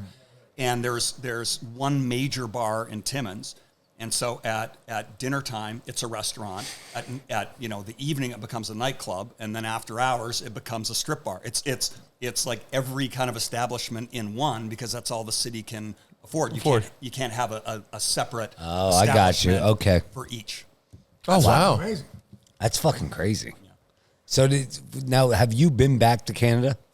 Yeah, I was just back there for Christmas, actually. You got to see your family? We had like 4 days off, so we hopped in the car and buzzed back there, saw family. You'll drive back home? I drove back, yeah. What's that trip take you? It was like 7 and a bit. 7 That's hours. Not bad. Yeah, not terrible. So you go up, leave early in the morning? We played in Wilkes-Barre, which is an hour even closer to Canada. So after the game, I'm always wired after the game. So wife met me after the game in the truck, and we just drove back. Yeah, I got back at like 3 Now, my cousin, they own a farmer's market here. You know, Elias Farmers Market, and pretty big. They tell us a story, you know, where they came back from Canada. They do business up there because, you know, Arabic, you know, you get a lot of stuff imported to Canada that you can't get imported to here, and then you have to do business, blah, blah, blah. And they have some tough times coming back across the border. Yeah, my brother-in-law you know, and he tells us a story. It's funny. But to you, as you guys go back, how's the border from going back and forth? Easy. Personal for me, it's easy because I have like the right papers, the P1 visa, and that with Philly, I have all the right documents and that. So they're pretty relaxed. And a lot of them are all Buffalo Sabres fans, so they find out you play hockey, they're probably like, yeah, go ahead, you guys. So you got the little pretty easy that way. Yeah, because then we also had the other guy who owns Pat's.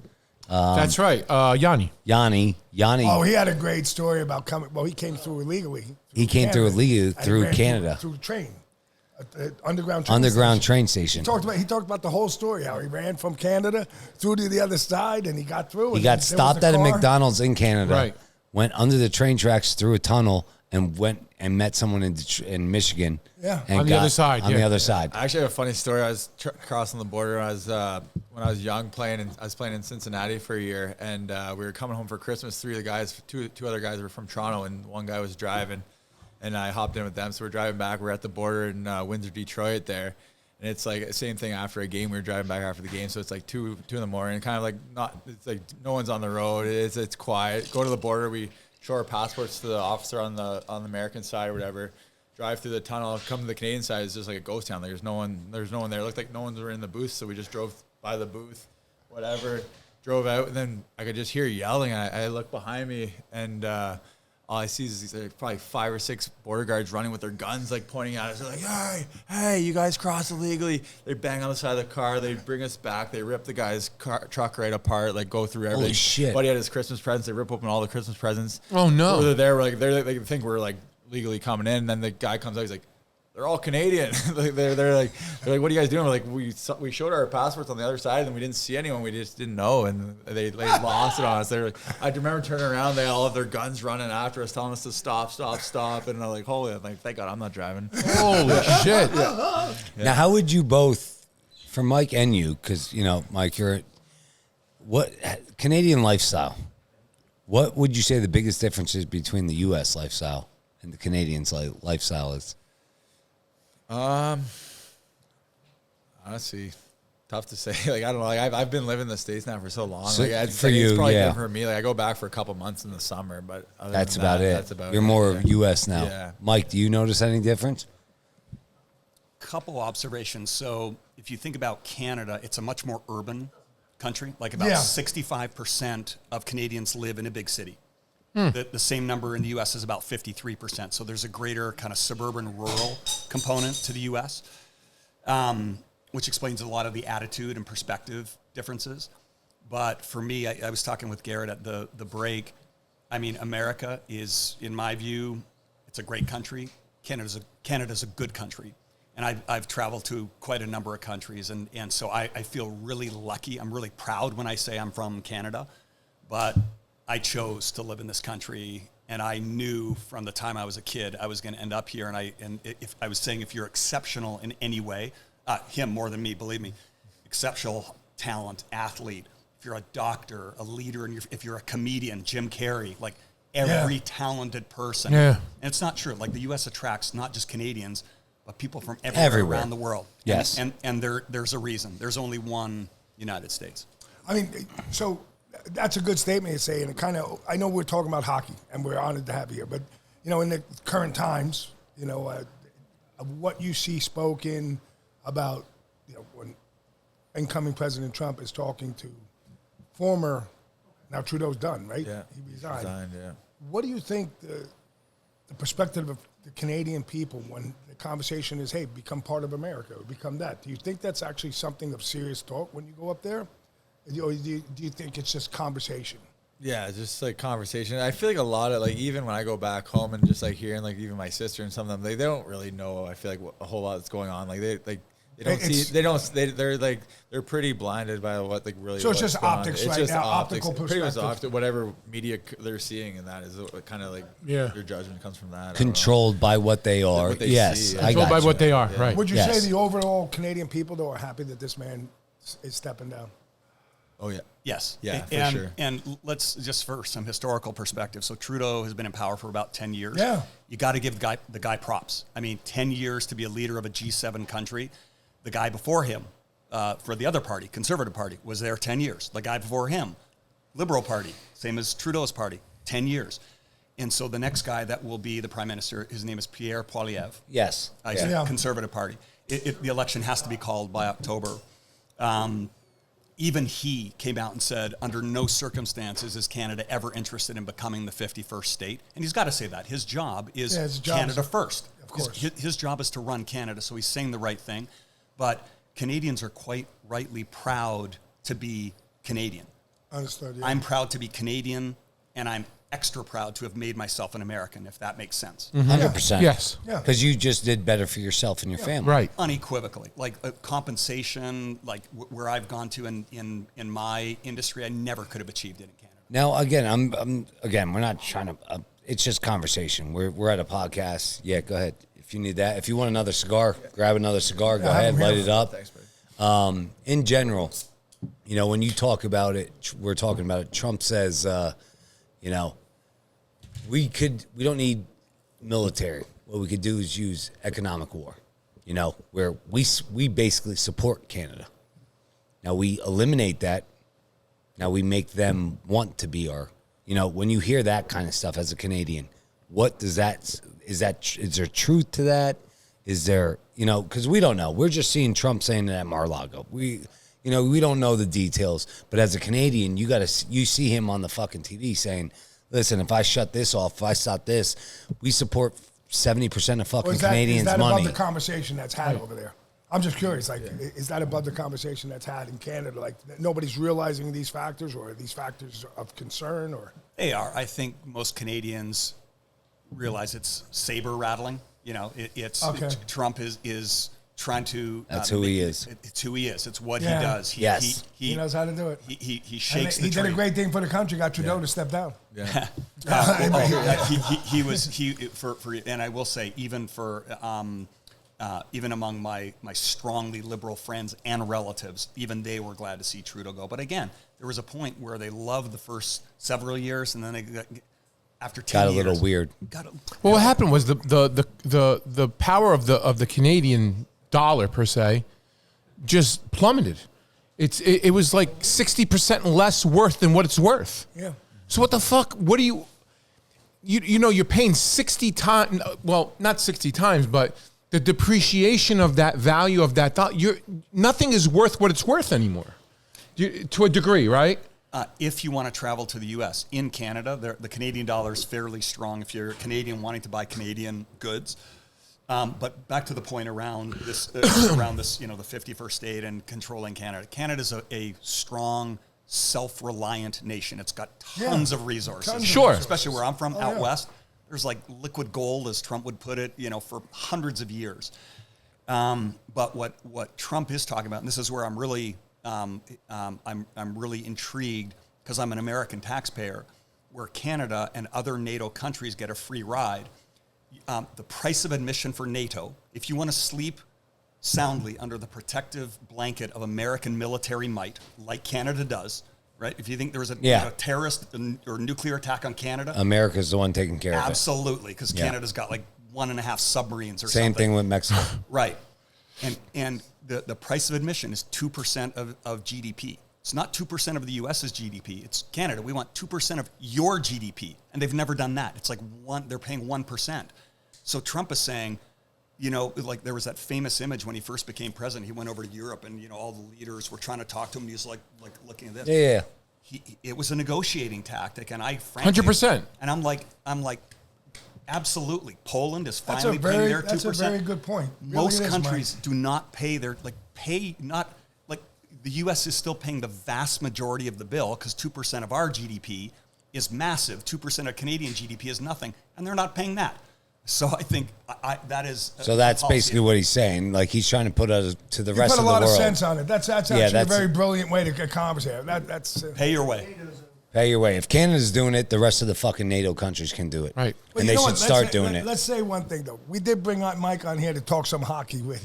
Yeah. So, that's way more important than politics. But anyways. Give us a shot, Mike. What's the one thing you want to say with Garrett regarding hockey or something?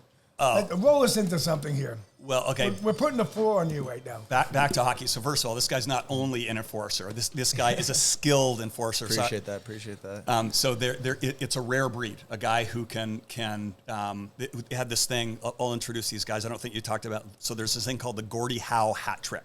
Okay, Gordie Howe was the guy who played till age 51 or something like that. And so you know what a hat trick is? 3 goals in a game. A Gordie Howe hat trick is a goal, an assist, and a fight. So this guy, I'm sure, has had his share of. I had one a couple weeks ago. There you go, right? Oh, did you? Yeah, they're fun ones to get because like you're helping your team win, scoring goals, getting assists, and you're fighting too, which is kind of sick. But yeah, the Gordie Howe Hotties, I take pride in those. I love those actually. That's nice. Yeah. How many of those have you had? Yeah, how many? Honestly, I'm not too sure. Probably close to 10, I'd say, in my career. Like they're hard to get actually. So they're hard to get. Yeah. Like if you ever get a goal's hard to get. Yeah, goal and assist. Usually you start looking for a fight because you just want to get a Gordie Howe hat trick.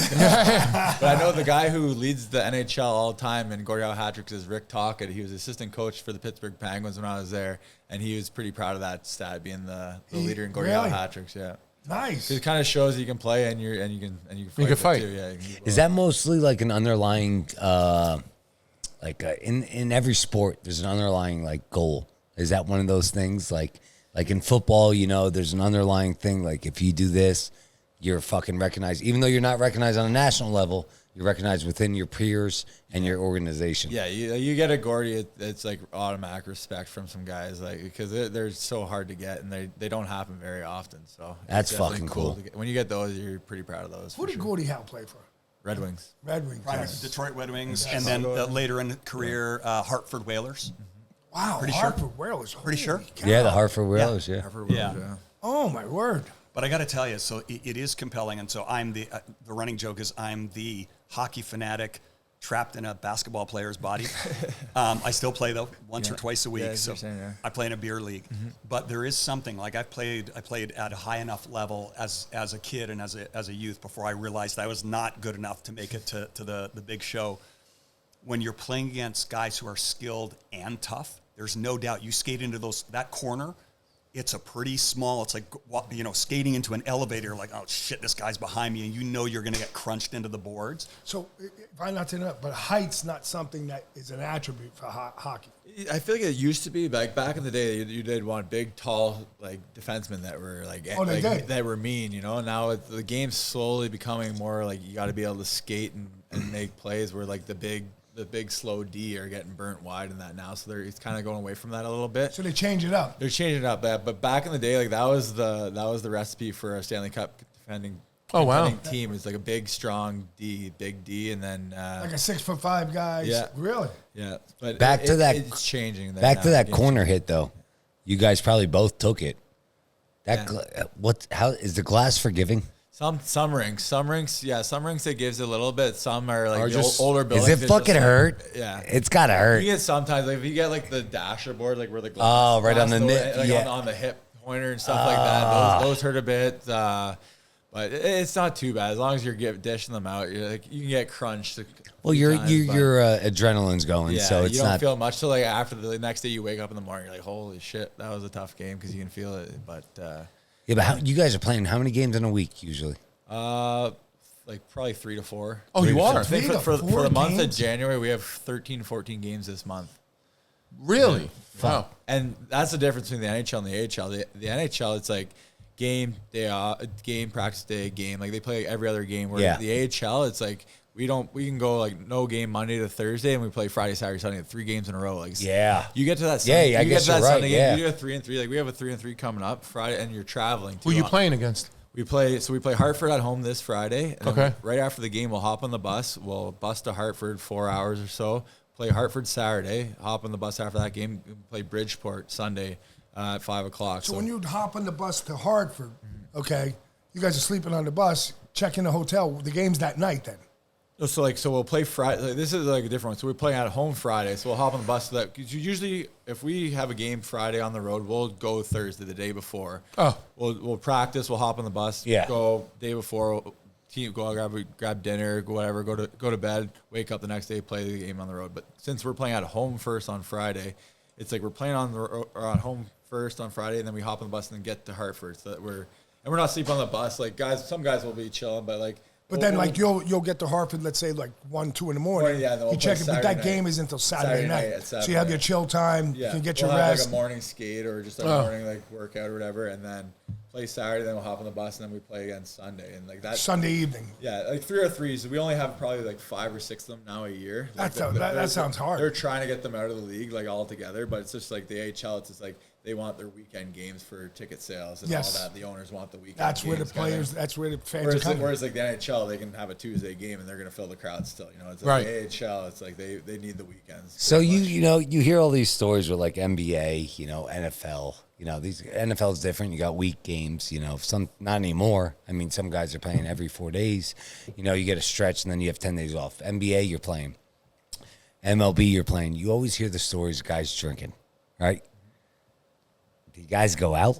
Like, say you got a couple, maybe you got 24 hours. We going out, we party, we having a drink. You're in the NHL, you're on the Panthers, you're on the fucking Penguins. Right. Yeah, of course. Yeah, of course. We're still going out. Like, I think now it's like switching. Like I said, the league's getting softer. It's like everything's getting softer. It's like where guys would sometimes you be playing the game guilty the next day. You go for dinner. Yeah. Good vibe. You have a couple. You don't want to go back to the hotel room. You just want to keep her going. So then you go out and then. You think it's different. That's what I'm saying. It's just like the day. Because you were, what I'm saying I love how he goes, you're playing the game guilty. You're my age, so you played with guys that were fucking in the older age. Yeah. Now you're now the older guy. Yeah. And it's changed now. It's like more like instead of like beers after the game, they want protein shakes. They wanted the game. That's what I'm asking. It's different. It's changed a lot for sure. The guy doesn't come back to the locker room and have a fucking Coors Light. Yeah, he's coming back. He wants his protein shake. Yeah, that's where it's changed a lot. And even just like guys like wanting to go out as a team to have beers, and that has changed. Like guys are. You have your crew.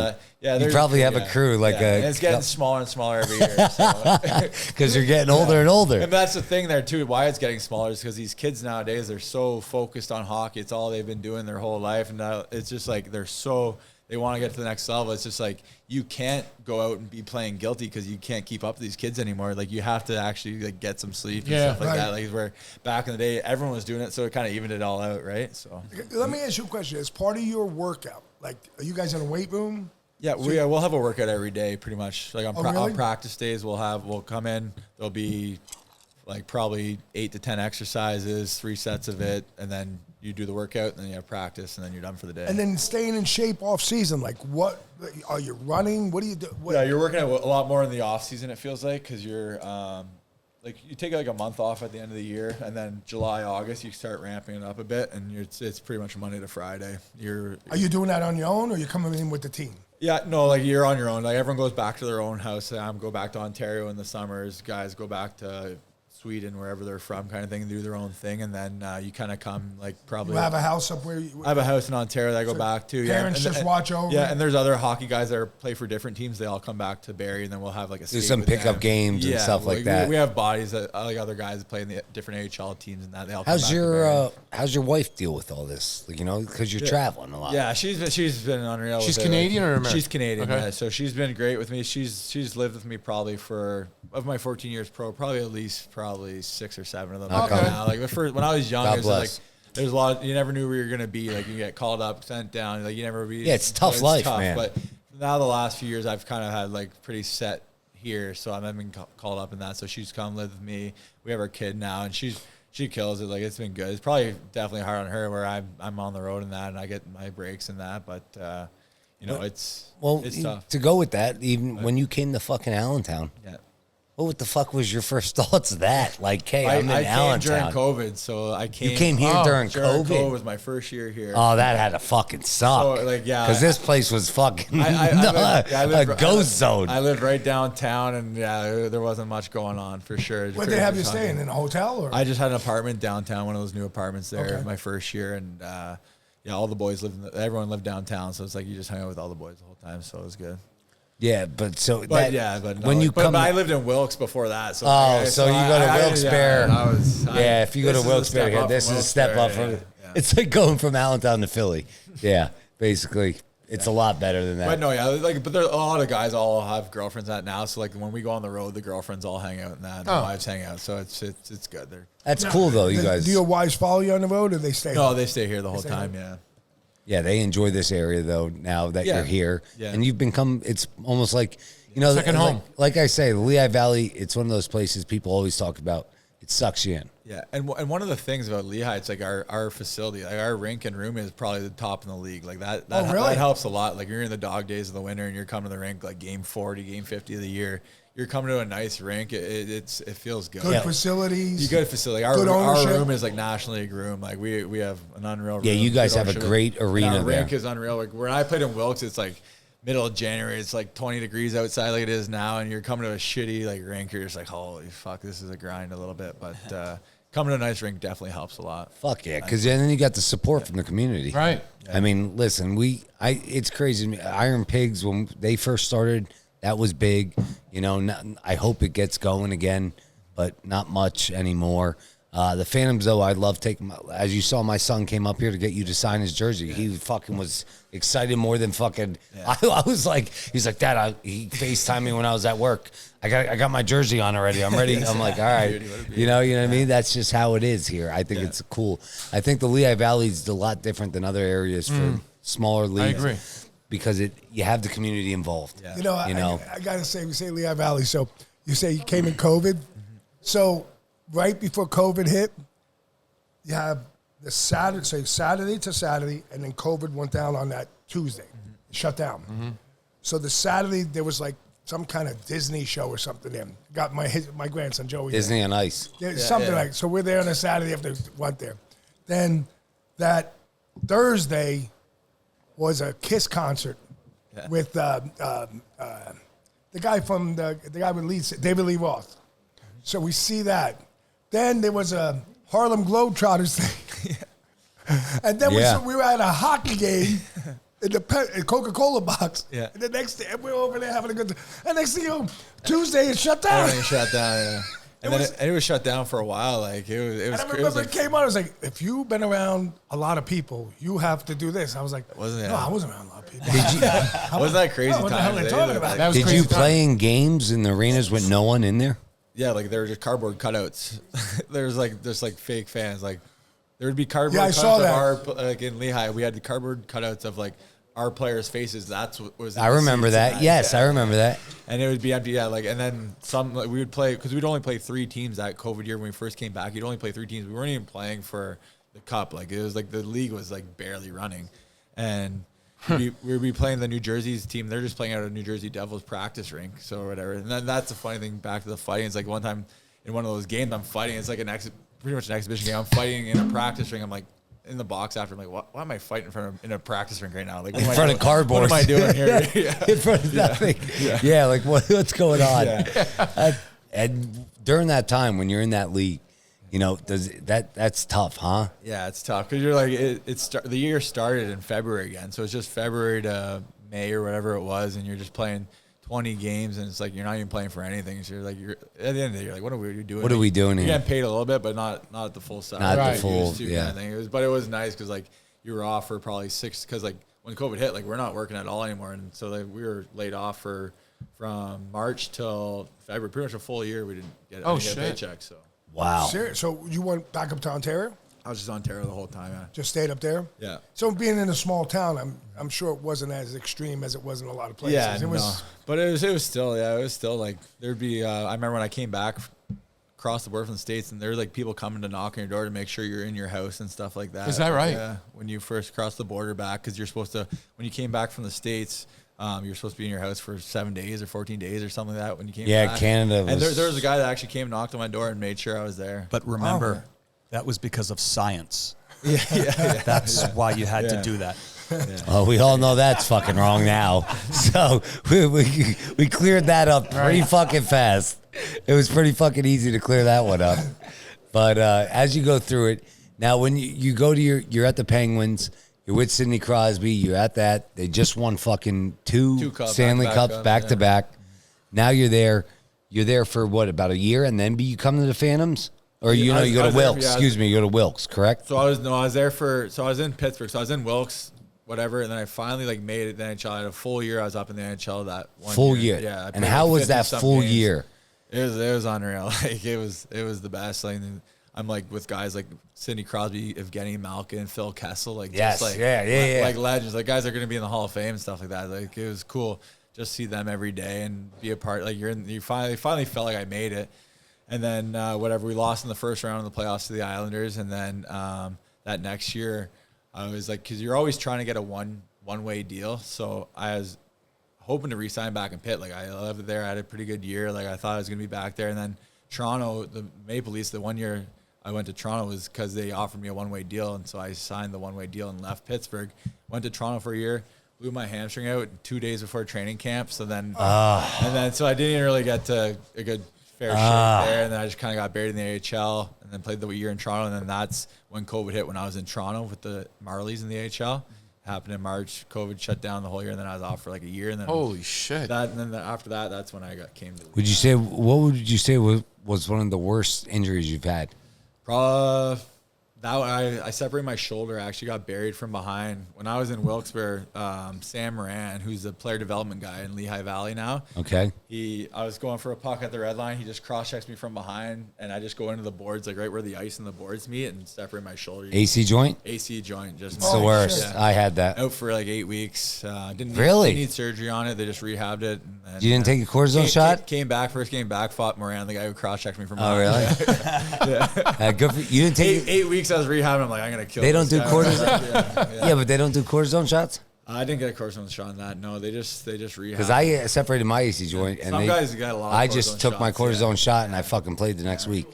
That was just how it was. Yeah, mine was like a grade 3 or whatever. It was mine was kind of bad. Like you can still see my. Yeah, I do too. Yeah. I have a bump right here. Yeah, so it's funny. I rehabbed for a while and then. It's like people ask me to say, they're like, how many? I've had probably 12 cortisone shots. and I'm 36. I know a lot of guys. And they say you're only supposed to have this many. Well, motherfucker, it didn't do shit to me. Yeah. Like, all right, I took a cortisone shot to get me back on the fucking field. Yeah. That's all I did. That's all you needed. Yeah, that's all I needed. But you got back at him though. Got back at him. I came. Yeah, it was my first game back. I rehabbed for 8 weeks. Got circle on the calendar, and I'm like, I'm fighting this guy. It was like first shift of the game. I went at him, and we fought, and then we yelled at each other for 5 minutes straight in the penalty box, just mother effing each other back and forth. That's got to be fucking funny. Yeah. And then I come to Lehigh. Like I signed Lehigh, and he's a player development guy because he got hurt, and he's done for his career, and now he's the player development guy. And you're like, oh, hey, what's up, motherfucker? Question though, when you negotiate a contract, you have an agent. Yeah, I have an agent. So you have an agent. Yeah, I have. I had an agent when I was my second year in the OHL is when I got my agent. So same agent, or you've changed? So I had that guy for a while till probably 3 or 4 years ago. A guy I used to play with retired, and he became an agent who was one of my good buddies, and he signed with Wasserman Agency. It was like a pretty big agency company. So I left my agent and went with my buddy to help him out. If you don't mind me asking, I don't know if you can say. I'm just saying, percentage-wise, is it 3%? So it's a lot less than what the fucking NBA and NFL and MLB players are playing. Yeah. Some guys pay their agents like anywhere from 3 to 5% usually around. Wow, that's a lot cheaper fucking compared to the other leagues. But like you pay them 3% of like what your salary is on paper. No, understand. But the other leagues, I mean, you're looking at anywhere from 10 to fucking 20%. Some of these fucking NBA guys and NFL guys. Yeah. That's crazy. Yeah. It's just the difference. Still stings right in that check a little bit, though. That's like the lawyer check, the fucking this check, that check. It's the everyday check that fucking you just have to bear with. So I overheard you, though, during the break talking to Tran about something with a guy with cotton balls. I got to hear the story. That was a fight I had probably 3 years ago there now. This guy from Providence. Okay. It got pretty bloody. It was a good one. I don't know. It started the game. Like this guy was kind of mouthy a little bit. He wasn't much of a fighter, but he's still a little bit mouthy. So in the third period, like 10 minutes left in the game, I like kind of buried him from behind into the glass, and I guess he like hit his face on the glass and his nose exploded or something. So then he left. And then he wasn't back the rest of the game. Then we scored an empty netter to go up 3-1. And then I line up, and then I see him. He finally came back on the ice. And he had the double tampons in his nose, stopped his nose from bleeding. So I look at him. He just looks like a clown. A donkey. A donkey. So know that. Go ahead, say it, donkey. So I look at him, and I just go, nice nose, and I just see his wires crossed a little bit. And I'm like, this guy, like, he's not a fighter really at all, but I'm like, nice nose, buddy. And he was chirping earlier, so it's kind of nice that I got him good there. And then I'm like, nice nose, and then I just see his wires crossed, and he's like, looks at me, and then I'm like, you want to go? And he just like, he kind of charged me, and I was ready for it. I just got the gloves off quick, and my first punch, I just caught him right in the nose again. Exploded his nose. The thing flew out. I cut him over his eye too. Like I just kind of fucked his ass up. And I had so much blood on my jerseys. I was leaving like out of the game or whatever, and like it looked like I murdered some of my hands. There was so much blood. Like if you ever go check the video, was it at the Phantoms? Was it in PPL Center? No, like, fans still bring it up every day. But when you fight somebody, do they at the end of the game? Do you guys talk? No. Is there times? If you fight someone and you're in the penalty box, like sometimes, like if you respect the guy, like a good tilt or something like that, like in the box. But that guy, he ain't fucking. That guy, no. And the part. When those cotton rolls flew, everybody thought it was teeth. Oh yeah. So they felt they were teeth. Yeah. You would think from the fans. We went down there, we were waiting for him, but he just had a big gash over his eye, and that was where all the blood came from. I looked at his eye and I'm like, oh, he's fine. Yeah, well, you got Dr. Tran there. Yeah. Probably like, yeah, you deserve their cocksucker. Nah, that's funny. Yeah, it's nice. Say, Mike? It's nice those guys that are a little chirpy or whatever, and you can shut them up with that. Sure. Bit, yeah. So real quick question that we noticed since you've been with Tran, how is Dr. Tran? You love him? Yeah, he's the man. Yeah, luckily I haven't had to see him. Knock on wood, a whole lot. Just the old annual. But it's a good, he's good. Yeah, he's a good guy to have around. Home games, he's always in the room. Gives me the knocks on the way by every time I see him. He's just a good guy to have around for sure. And now, have you had trainers that haven't been that great? Throughout your career? For the most part, I've always everyone's pretty good when it comes to training. Yeah, and some better than others, but for the most part, you see, good, yeah. See, especially because in the NHL, they're getting probably paid a lot fucking more money than most people. Yeah. There's definitely a couple like athletic trainers that aren't as good as some others, but for the most part, they've all been pretty good guys. guys. So throughout your career, I mean, this is fast. Sorry, I know it's a lot of questions, but I mean, it's just conversation. I love this shit. What would you say the most fascinating part of your career was? Something that just on your head that you just say, I love this point in my life. It was honestly probably my year in Pittsburgh when I actually like felt like I'm like, oh, like I didn't feel like I was on felt like you made it where I'm like getting worried about I'm gonna have to get sent down, and like then Sidney Crosby, it was actually a funny story. So it was like I was just called up at whatever, and there's the All-Star break, and there's like the NHL gets like a bye week and then the All-Star break kind of thing or whatever. So it was coming to the bye week, and I'm like, okay, they're gonna send me back down to the AHL, and then back to Wilkes, and I'm like, they usually don't give call-ups the bye week. They usually make them go back down to the AHL and grind it out a little bit. So then we were playing in Vegas, and then at the end of the game, the coach was like, hey, we're going to give you the bye week. Like, you're part of this team. Like, we're going to give you the bye week. I was like, no way. So I didn't have anything planned. Everyone had trips planned to go everywhere. I thought I was just going to take the team plane back, and then I was going to go to Wilkes the next day. So I didn't have anything planned. So then Sid knew that. I was only called up for probably like 3 weeks. So I only knew Sid for about 3 weeks. And then he's just like, hey, well, I'm taking the private jet tomorrow morning out of Vegas to Jackson Hole, Wyoming. He's like, you're coming with me. I'm like, all right. So I'd known this guy for 3 weeks. Sid just like, yeah, you're coming with me. So then I go on the private jet. We had a night in Vegas with the whole team or whatever, then hop on the time out. Before you get going. Time out now before the private jet. Oh, yeah. How was the party? Give me the night in Vegas. Where are we going? Where are we going? Because we know Vegas. I went to Aria. We were okay. We were like right behind the DJ booth. I forget who was playing. What's the club? The fucking club we went to. Spearmint Rhino? No. Not in Aria. Club in Aria. Not my. Oh my God. So you want to hear a funny story about 21st birthday? Sorry, listen real quick. So what year is this? Give me a year. This is 2019, 2018. Okay, yeah. So we're talking probably. No, when you 6 years, 21, 7 years before that, whatever. So the guy who ran Aria, Billy Ramsey, he was the vice president. He's from Allentown. Oh, no way. Yeah, so when we would go out, we would call up Billy and we would stay there. I mean, the guy so he used to be 450 pounds. It's not Jewel. Okay, Alibi, no. Lift, proper. No, it's not there now. You're not going to see it because it's shut down. It shut down like 2 years ago before COVID. At one time, it was the number one club. It was the number one club. Yeah. So when we went, we get there. He's 450 pounds, right? We go meet Billy Ramsey in the Deuce Lounge. They used to have a Deuce Lounge right there in Aria. We go meet, we're drinking. The place is closed. We're just drinking in there. Let's go. You got VIP into the fucking club. Fuck, the club. It's going to bother me. Anyways, we go. With a C. No, I don't know. But anyways, we walk in. Taboo, it can't be taboo. No. He's wearing fucking Jumbo. khaki shorts. It's January. Okay? Khaki shorts. New Balance sneakers. And a fucking fleece, right?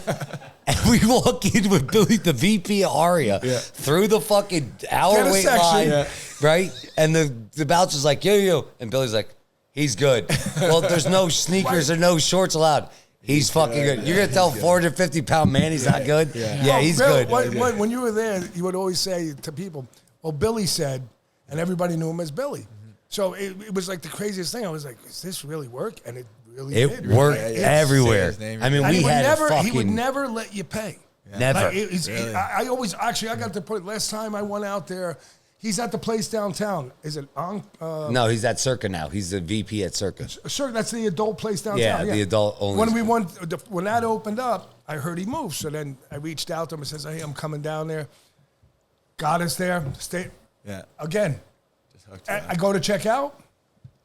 It's comp. It's the greatest guy in the world. But wasn't Aria the fucking best? Oh, the best. Yeah, so that's who it is. So Tiesto was playing. So we're behind the DJ booth. Like Sid's going up, like dapping up Tiesto. Yeah. I remember Tito. And it's so loud in there. Tito Ortiz is there. I'm dapping him up. He's got we're like 4 to 40. He's like saying, I respect you guys, like stuff like that, like hockey fan and stuff like that. And so he's a fucked up individual. Cool, so it was cool seeing some of that. I follow him on his Facebook or whatever. He has this Mexican restaurant down in Florida. Now, when you guys party, like you're partying with Sid, right? Yeah. You're in Vegas. Yeah, you're getting after it. Yeah, you're getting after late night. Yeah, there's some bottles. Sure, yeah. There's some bottles. What are they drinking? Vodka, tequila, whiskey? Yeah, vodka, tequila, that kind of thing. That kind of stuff. Yeah, more. There's a lot of yelling. Yeah, oh yeah, seriously. We had a full booth there, and pretty much all the boys are there because it's like you played in Vegas, you have the day off, and then we have a full week off with the bye week kind of thing. So everyone's kind of there having a good time kind of thing. whatever. Then the private jets the next day. We're going to Jacksonville, Wyoming. I don't even know where like Wyoming is. I'm like, I've never even heard of Wyoming. I'm like, what the hell is this? Whatever. When you get on the private jet, how many people? Just so like that night, so like we're at the after party in one of the guys' rooms or whatever, and Sid's inviting like anyone. He's like, "Come on, everyone's coming!" Like he wanted everyone to come, and then it's just me and him go. It's just me and him on the plane. And then you and Sidney Crosby on the private jet. Yeah, we fly into Jacksonville, Wyoming, and like he's like, "Yeah, invite your girl." So then I'm like, calling my girl. She's back in Toronto. So she's like trying to book a flight and whatever. Big snowstorm in Toronto, so she gets like delayed like 2 days before she got to Jackson Hole. So so we fly there, and Sid's girl is there, and I'm just third wheeling Sid and his girl walking around Jackson Hole, Wyoming. I'm like, this. Now, does he have a house there? He was just at the Four Seasons there. Oh, so you're staying at the Four Seasons? Four Seasons, yeah. He set it all up. He like had like a concierge girl set everything up, so I didn't even have to do anything. That's fucking. But I just remember walking around Jackson Hole, Wyoming with Sid and his girl. I'm like, how am I third wheeling? Like, this doesn't even feel like real life right now. Awesome. You've only played. I've only been there for 3 weeks. 3 weeks. Yeah, been there for 3 weeks. He's like flew me there and everything. Like, so he's a fucking stand-up dude. He's the man. Yeah. Yeah. You still in touch with him? Yeah, I'll text him here and there and that, but I haven't seen him in a while because I haven't played there for a while. Yeah, but still. Yeah, I always tried to never be the guy that would bother him, you know? Like, No. Yeah, you don't want to be that guy. I think that's why he liked me too, because I kind of like just like treat him like a normal guy, which was nice. That's what I always say to everyone. Like, if you know a guy that's a legit, he's a normal fucking dude, bro. He wants to smoke. He probably wants to smoke a fucking joint with you. He probably wants to fucking smoke a cigar. Yeah. He's a normal dude. For sure. You know, he wants to go sit and drink a fucking He glass. likes guys that will beak him and chirp him a little bit. Like, he doesn't like guys that just kiss his ass the whole time. Fuck that shit. And you seem like that one of those dudes. That's why I said we got to golf together, because I could see like a dude. We'd have a good time, when the weather hits, let's go. Let's do it.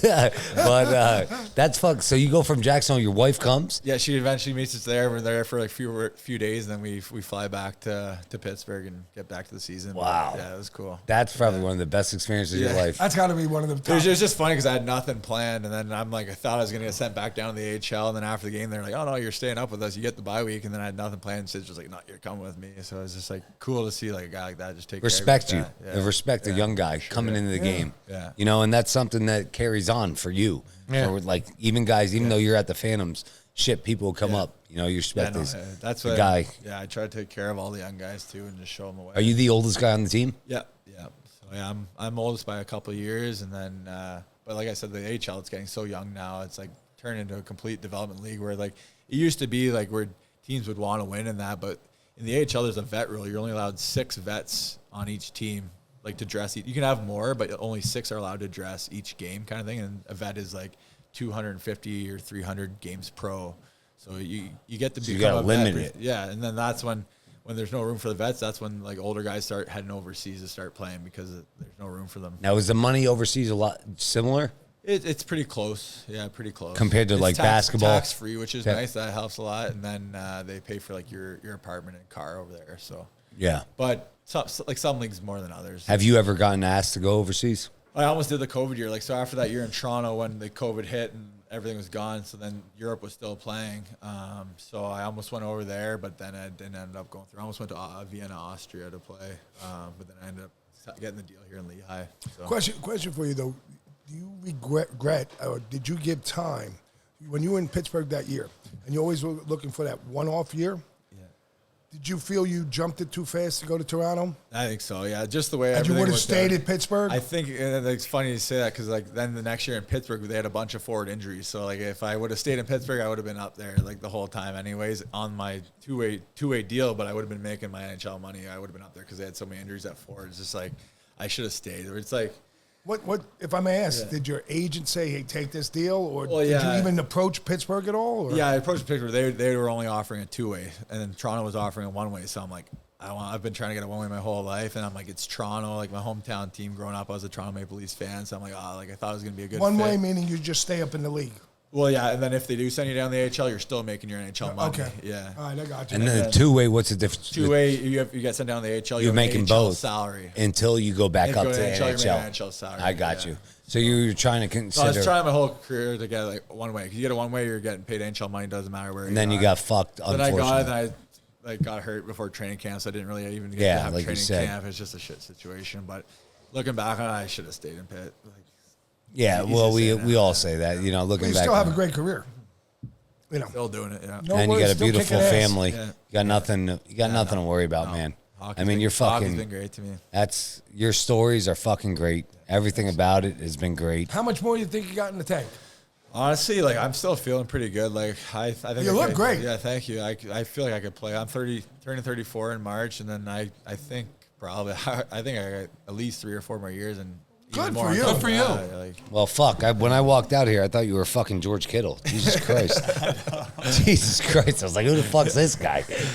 Christ almighty. I was not expecting you to be that fucking big. I was like, because honestly, like I said, when I went up to North in Boston, again, we're not hockey guys. We're not, but I enjoy the game. I respect the game. I love everything about it. But when I went up to Boston, that's when I really got into it because my boys were always like, fuck. All right, the basketball court's frozen over. Let's go play hockey. And I'm like, all right, I'll go smoke a fucking joint and watch you guys play hockey. Or I'll go, is there a keg out there? Yeah, there's a keg. Cool, I'll go drink some beers and watch. Yeah. I ain't putting on I'm a football player. Yeah. And these guys, they were football players, hockey players. That's just what they did up there. I didn't know that whole concept come from PA. You know, it's a different aspect. When you think about it, like I played football, I wrestled, and the stuff I fell on was soft. I mean, pads or no pads, you guys are playing on concrete. Yeah, no, that's incredible. Yes. I mean, that's really incredible. Sometimes, and I don't think I even sitting here with you just thinking about that. It's the first time I'm actually like retaining that thought. It's like, I agree with you on that. You take it for granted. You sit at the game, you watch it, you're hitting the walls. But when I played football, I mean, the worst thing is when you're in the pile. And back in my day, I mean, you did a lot of dirty. You played dirty. Yeah. And that's right. We were taught to play that way in the 80s. Now, if you played that way, you wouldn't be in the game. Yeah. But still, even if you fell on frozen ground, there still was some grass there to give you some cushion. You know the worst is like when your elbow pad like moves or something, and you like fall. Oh man! Like elbow, like just smash your elbow. Man, I caught a pass in high school. I remember it was my sophomore year against Northampton. I caught a pass deep middle. I ran a dig route. I catch a pass on 4th down, and my elbows hit the fucking turf, and still to this day, my elbows are fucked. Like they were, and when you chip a fucking elbow, it doesn't matter. Northampton's field was just it was so hard. You're not fucking getting. What are you gonna do? Ice it? No. Yeah. Who's icing their fucking elbows? Yeah. Nobody. You're just fucking sucking the paint up. It sucks. Well, so we've talked about boards. They're somewhat flexible. Ice is very inflexible. It's basically like concrete. There's another object that's involved. Like football's kind of soft, like pigskin. Yeah. When a puck hits you, so what's it feel like? Okay, I'll let this guy talk. Go ahead. You felt it probably before. In beer league, exactly a year ago, 3 Thursday night games in a row. I'm a defenseman, but I got a puck off the ankle, my left side. Next week, puck off the right ankle, and then a puck off the left ankle. How'd you walk? 3 Thursdays in a row. I couldn't put socks on for 6 weeks. And I finally went to my doctor, and I said, I'm worried that they're fractured. Neither was. I got 2 X-rays. That's beer league. The slap shots that these guys are taking, and sometimes over 100 miles an hour, these pucks are going. Yeah.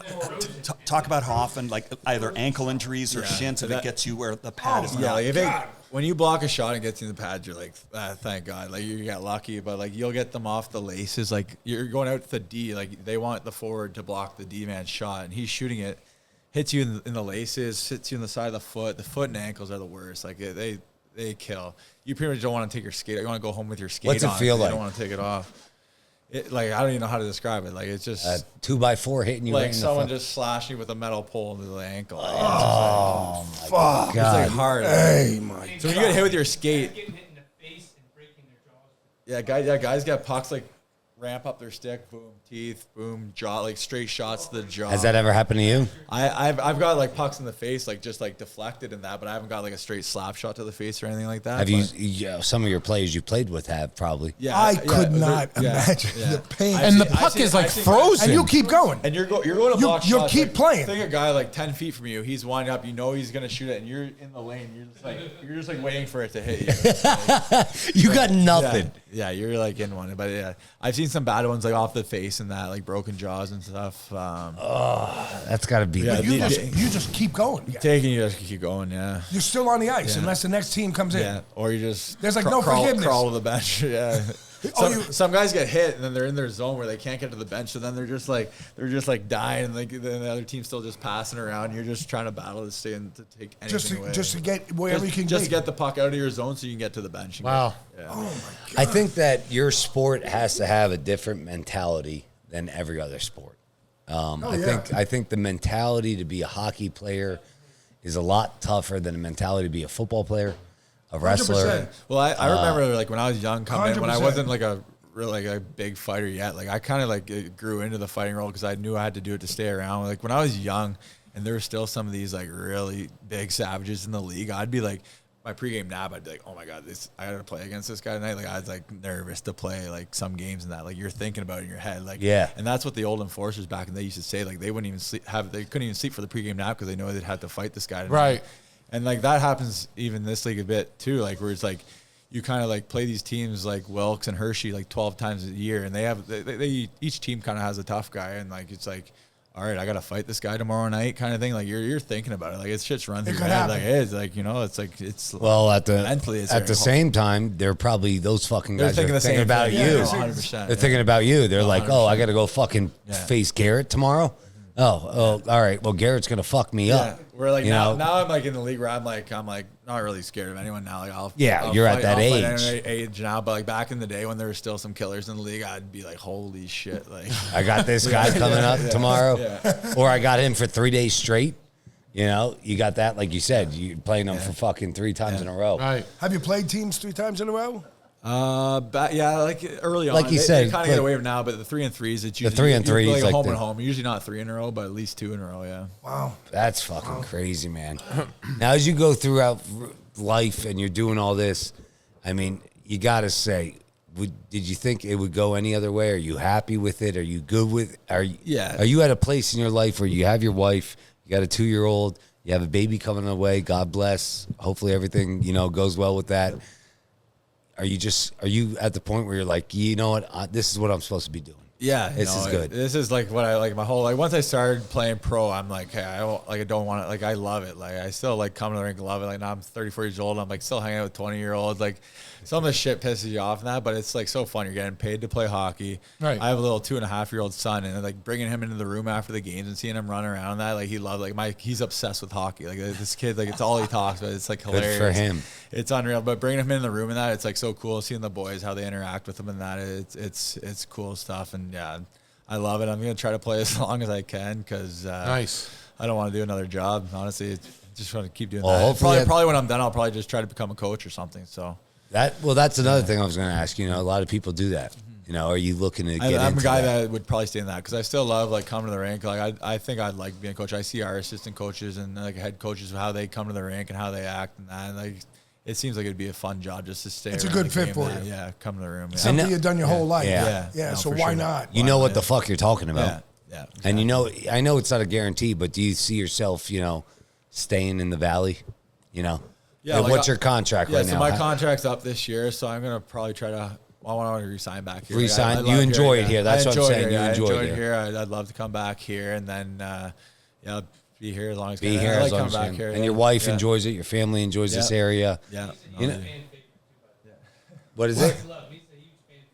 Yeah, I know. I've realized that. I've talked to people through the restaurant and said that you were coming on, and they're like, "No, he's not coming on your podcast." I'm like, "Yeah, he's coming on the podcast." Yeah, he's like, so that's why I said when this comes out, they're probably gonna be like, "Oh shit, he was on the fucking podcast." I was like, "Yeah." So I think the question just came to my mind is, so does the league when you get in, you're being paid, so you're making money. Do they assist you with like guys to help you make sure you manage your funds so as you go through life you're doing the right things and helping with the right investments and things such as that? Like do they step up to the plate? Not like the league, but we have the professional PHPA, the Players Players Association, and they help. They have a lot of resources. They have like post hockey guys that will come help you out, try to get guys to their next chapter of their life, like what they want to do after they're done playing. So you're planning for the future and making sure that you're doing the right things. And that's mainly the PHPA that does that. Like they take care of the players. Now, have you talked to younger guys saying, "Hey, listen, this is my career. Yeah. You've seen what happened to me. I've gone to the NHL. I've played with Sidney Crosby. I've done this. I've came back. I'm doing this now. Take advantage of it." Yeah. Don't be a fucking idiot. Yeah. Well, it's crazy how fast it goes by. Like it still feels like 2 years ago I was just a young guy coming in, and now I'm 14 years in, and I'm the old guy. It's like it's crazy how fast it goes. And I was always when I was young, all the old guys would say how fast it goes and like tell me stuff like that. So I kind of just what I learned from them, I'm trying to just teach it. That's what I'm saying. You're passing it on. Passing it on, exactly. Yeah, you need to. And, everyone knows. Like everyone said, even our coach, he played 1,000 games in the NHL. Ian LaPierre, he played for Colorado, Philly, and that. Yeah. And he you can just tell he cares about us so much, and he's a good mentor too, and tells everyone how. That's good to hear, though. You know, you need that throughout the environment. Yeah. You know, and I'm glad that's how it is, because I see a lot of this other shit, and I don't know. I see a lot of NFL players that just fucking. It's not like that. You know, I've been with guys. They just burn it. Yeah. I've been with a bunch of I've played with a bunch of guys who played in the NFL. I know guys who've done it, and they're 2, 3 years, 4 years in, and they're done. They're struggling now. Yeah. And it's like, how the fuck does no one help you?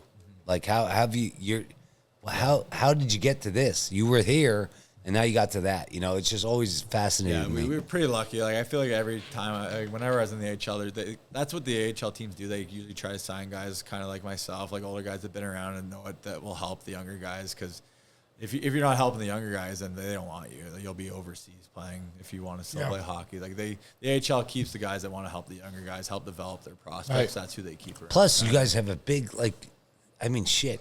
The Phantoms is big. You know, that's an arena. It's a cool place to go to. It's a great time. That actually resurged Allentown. Yeah. Like we go to some, like we're going to Bridgeport on Sunday. There'll probably be 200 people there. Like that's what I'm saying. Going there, and like, you're going to play in front of that like 40 times a year. Like that's your home game. You have no fan, no atmosphere. That. It sucks. Yeah. Why would you want to keep doing it? You know, you got a good. I got to say, I think the Phantoms did a lot. I think the organization did a lot for the Valley. I think the Iron Pigs. You know, I think that whole thing was a resurgence of the Valley and the Allentown. You know, it sucks sometimes you go down there and you got fucking 7-Eleven across the street on the fucking corner there with the fucking dude who won't sell because he's a fucking jerk off and thinks he's fucking worth this. Well, someone should fucking come up with the money and buy that fucking Indian out. But again, that's another conversation for another day just because we've lived there for so long. But, you know, you had the city was shit. Let's be honest. The city was getting to shit, and then this stuff, you guys brought on a fucking, you know, a little hope. Yeah. A little hope, and I think the fans connected with that. Yeah. You know, I think the community connected with that, because you can say, look, you got Steve Seiler fucking, I'm going to 99 bottles, drinking some beers, and I'm going to a hockey game. You can never do that before. Yeah. A simple little thing like that on a Friday night, a guy could not do that. Yeah, now him and his friends can go. You don't have to go to Philadelphia. You don't have to go to Philly. Yeah. You know, and well, when you go to the Flyers games, I mean, I've been to a couple of them. That's a march into the stadium there. There's a lot of yelling and heat and hawing going on over there. It's a good time. Yeah. You know, I'm just fortunate when we get down there, we get to go up into the Lishio's box. We got the Lishio's box. They give us like 3 games a year. Yeah. And it's a whole different world up there than it is down there. Yeah, but I mean, that whole... They're power fans Did you see the fan there last night or 2 nights ago against Toronto? The Toronto fans were waving or whatever. This one Philly fan just suckered both of them, like losing. Yeah, they're fucking nuts, bro. It's crazy. They're fucking nuts, those people. Yeah. Like, they don't. The Phillies could fucking not win a game. The Flyers. Yeah. It don't matter. Phillies, Flyers, Eagles. They don't have to win a game. The stadiums are full. Yeah. They're full. Yeah. It's fucking, and that's crazy. To me, that's just one of those things. It's like one of those, I don't know how to explain it. It's like, well, after the games, when you leave, the rubbish all over. Oh yeah, it's a debris. It looks like Auschwitz. Like, it was actually funny. So like when I was in Pittsburgh, I played in the Stadium Series game at Lincoln Financial Field against the Flyers or whatever. You did. I was going to ask. Yeah. Game. And it's just like when we're playing like sewer ball, like we play soccer before the game, and like so you're out where all the fans are, and the shit some of them were saying to us, and that it was hilarious how they're nuts. Those fucking fans are nuts, bro. They'll tell you to go fucking kill yourself and your wife and your fucking kids. They don't care who you are. If you're not one of them, you're done. For the 4 hours you're there, you're done. I saw a video too the other day on the internet. There's like these like 10-year-old kids. There's like 8 of them. They're all chirping the Giants. Yeah, they're all chirping the Giants fan. Yeah. It's just they start them young. They start them young, eh? And they want to say, no, this way. And they're like yelling 3 at and 13, like chirping about the Giants and that. Yeah. Now, do you think that the fans around here, you've been on the East Coast for a little bit now, are they crazier? I've never been to Canada. I've never been to Canada. I haven't fucking crossed the border to Canada. I would love to go to a hockey game. Are those fans just as crazy? Yeah, they're crazy. They're still. Is there tailgating? Not the tailgating isn't the same. There's no like tailgating? No. But like they're at the bars, they're getting booze. At the bars, but there's no tailgating in Canada like that. No, you got to understand if tailgating is primarily, it's like I think it was born here in college football, right? Yeah. And then it spread to NFL. And so to Garrett's point, like first of all, hockey is played in the winter. Tailgate, it's too cold, so you can't be outside. Yeah, so you're preeing at bars in whatever city. Real quick to contradict you on that, Buffalo Bills, those fucking fans are fucking nuts. It's just as cold. So you can't say that because and the people that line up to get thrown on the table. Yeah, they're going through tables. So now I will say half those Buffalo Bills fans, they're from Toronto. They probably are. That's where they're getting their fix. Yeah, they're getting their fix. But no, part of the issue with Toronto, and I know it's close to where Garrett grew up, is the price for a Toronto Maple Leafs ticket. It's probably like a New York Rangers ticket, if not more. It's really probably more than a Rangers ticket. Come on. And so what happens is only. So what would you say the minimum? Like 150 for the more than that. Probably way more. You're in the nosebleeds at least 300. Yeah. What? At nosebleeds for a Maple Leafs game? Yes. Come on. It is. You got to understand. Toronto, I would argue Calgary, Alberta is the hockey mecca on the planet, but Toronto, it's a bigger city. It's more relevant. Even it's the New York of Canada. It is, and so Toronto is like the cradle of hockey civilization, and so the only people that can afford to go. There's only 16,000 people fit in what's called Air Canada Center, right? Scotiabank. Sorry, Air Canada is where Toronto. It used to be the Raptors. It used to be called that. They switched the name to Scotiabank. Oh, the Raptors. Okay, they play at the same rink. The Leafs. Okay, yeah. I had the old sponsor. Forgive me. And anyway, so the type of people that can afford it are the guys in the suits who work. They're the finance bros, just the Wall Street guys. It's called Bay Street in Toronto. They're the guys who can afford $500, $700 a ticket, and they're taking their son or whatever. So the memories you all have of your dad taking you to a game and I paid $15 scalp tickets to the Eagles. That shit doesn't exist. Now, it probably doesn't exist for the New York Rangers anymore either, but things have just gotten more expensive and more corporate. Now, the Maple Leafs, when's the last time they won the... 67. 67. So 67. The closest, the next Canada team who won Stanley Cup? Montreal, 93. Yeah. And then the other one from that was Toronto Raptors won the NBA championship a couple years ago. Yeah, probably like 3 or 4 years ago now, were you in Canada at the time? For the Raptors? Yeah. Yeah, I was around for that. Was it chaos? Oh, it was crazy. Yeah. I got a story there. So even though I'm built like a basketball player, it's the sport I know least about. I'm not bad on the court, but much better at hockey and even football. We were flying on a family trip out of Toronto, flying to France. Final Game 7. And I was watching. That was a big fucking game. I remember that. I was watching, and so there was. That was when Kawhi fucking went off. Kawhi was crazy, and so I was running between the TV and the check-in, and I'm talking to the stewardess. How long do I got? And my wife's like, "You're not missing this fucking flight. Get your ass away from that TV and get on the plane." And so about 20 minutes after takeoff. Ladies and gentlemen, I think you would want to know that the Toronto Raptors are the world NBA champions. And the plane went crazy. Oh, wow. I couldn't believe that. I mean, I'm thinking in my head, I'm like, how the fuck did Canada How the fuck did they get there? Yeah. Well, Kawhi Leonard. That's because they had all Americans on the team. But at the end of the day, still, I always look at this. If you're an American going up to play in Canada, that's got to be fucking tough. The NFL's always talked about, should we have a Canadian team? I always say to myself, if I was fucking in the NFL, I got drafted to a fucking Canadian team, I'd be fucking pissed, right? Who the fuck wants to go up to a fucking minus 10-degree fucking weather 8-9 months out of the fucking year? But then when they get to Toronto, they see it's actually a pretty nice. It is. It's different. You don't think of it. I'm saying though, the common senses of general people. Speaking of that, how do you guys think an NFL team would do up there? It's never been. They've never even played a game up there to experiment with it. Have they? They have exhibition. Yeah, but I'm talking about a game. Like they played in Brazil this year. Yeah. They played in England. In London, Germany. Germany. I mean, I think like it would do all right. Like if they were in Toronto or something like that. I'm surprised they never Well, did the that. CFL failed. Well, CFL's done? No, it's still around. CFL's still around. Yeah. So No. Well, it kind of failed. It was at the point where the NFL sponsored it. It doesn't really sponsor it as much. So you're mostly right. So I was telling Garrett earlier. So I grew up. Because the only reason I said is I got offered, and I said no. I'm not. When I was like, I'm not going to Canada to play football. Well, now it worked for Warren Moon. It worked for Doug Flutie. There are guys who went up and came Kurt back. Kurt Warner's the most recent motherfucker who he fucking was. He's a Hall of Famer. Yeah. So and listen, hockey's my native language, but football is my real love. I can tell you anything you want about the NFL. There are a lot of NFL crazy people in Canada like me. So I fell in love with the Calgary Stampeders. We had seasons tickets. That was, the local Canadian Football League team. And I still follow them to a degree. But it's only because Toronto was so close to the U.S. It's an hour and a quarter from Buffalo. Why do you think it never happened?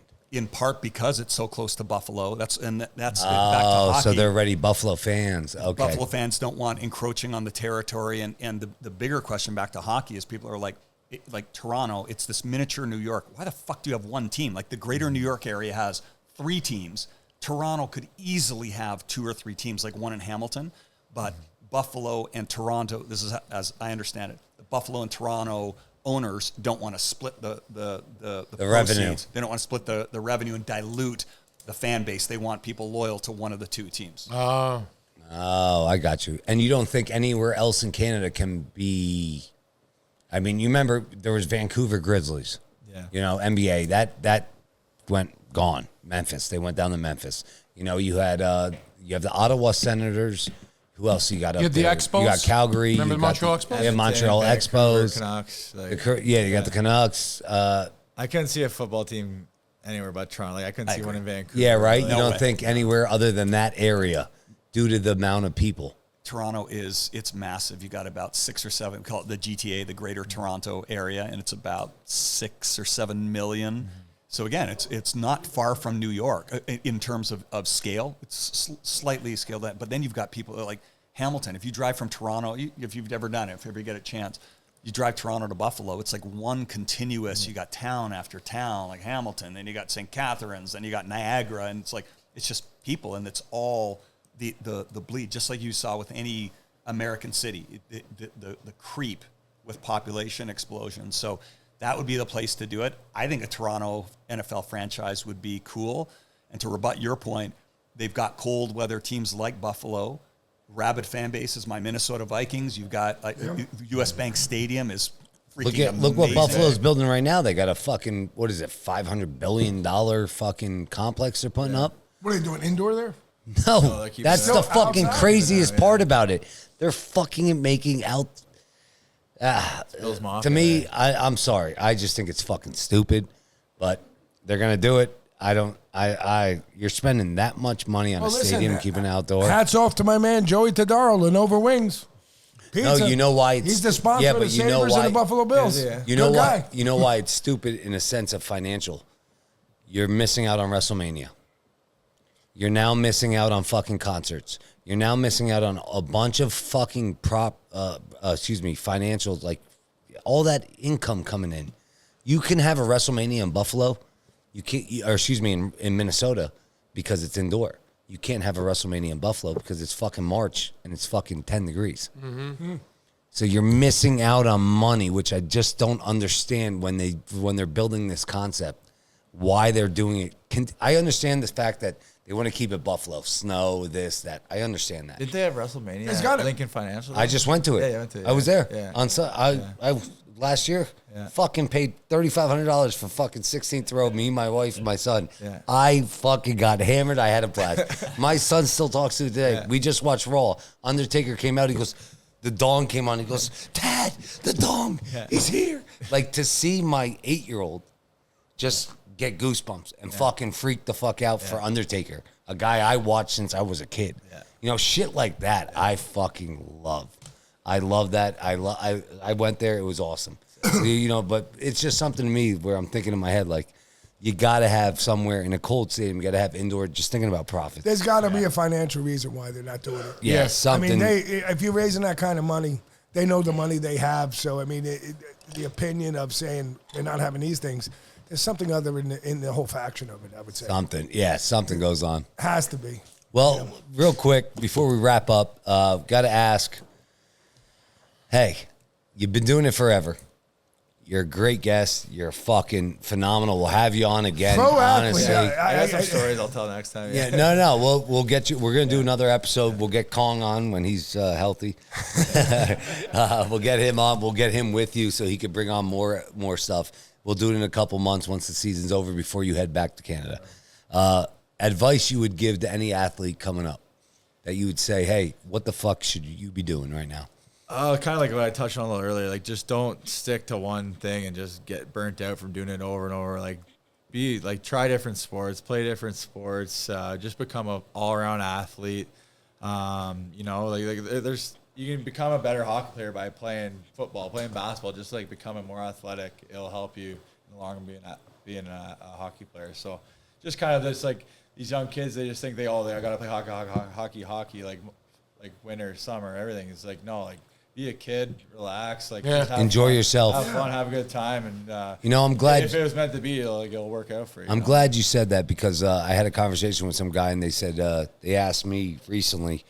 I was at a bar and I know the guy. He said, "Oh, you want your son to be a quarterback?" You know, my son was playing quarterback for about a year and a half. I said, "No." He goes, "What do you mean?" I said, "No, I don't. I want my son to be an athlete." He said, "Oh, why?" I said, "Well, why do you think he's doing jiu-jitsu? Why do you think he's training? Why do you think he plays baseball, lacrosse, basketball, football, and fucking golf?" Yeah. He's playing 6 fucking different things. Well, I never thought about it like that. Well, yeah, why do you think I stopped doing that? Because if he's going to be a quarterback, he's going to be a quarterback. If he's not going to be a quarterback, I think he's going to be a fucking great D end. I think maybe he could be a great golf player. Maybe he's a fucking pitcher in baseball. Maybe he's this. But he's playing 6 different fucking... Maybe he doesn't do any of this, and he's fucking fighting. We're sitting here drinking a beer watching UFC fucking 592, and Joey Rufino's coming out to the fucking UFC mat. Yeah. Who the fuck knows? But he's... what? So I'm happy you said that to me, because it's like, you talk to these guys, and they think you want your son to be this. No, I'm not that guy. I want my son to be a fucking athlete, you know? And nowadays, you got to get the kids out there playing. It's not like, I'm 58. Yeah. But in my day, we just showed up. Yeah. It's almost like what you were saying, like there was no cell phones and everybody would show up and we'd play on the ice or you'd play street hockey, whatever there was.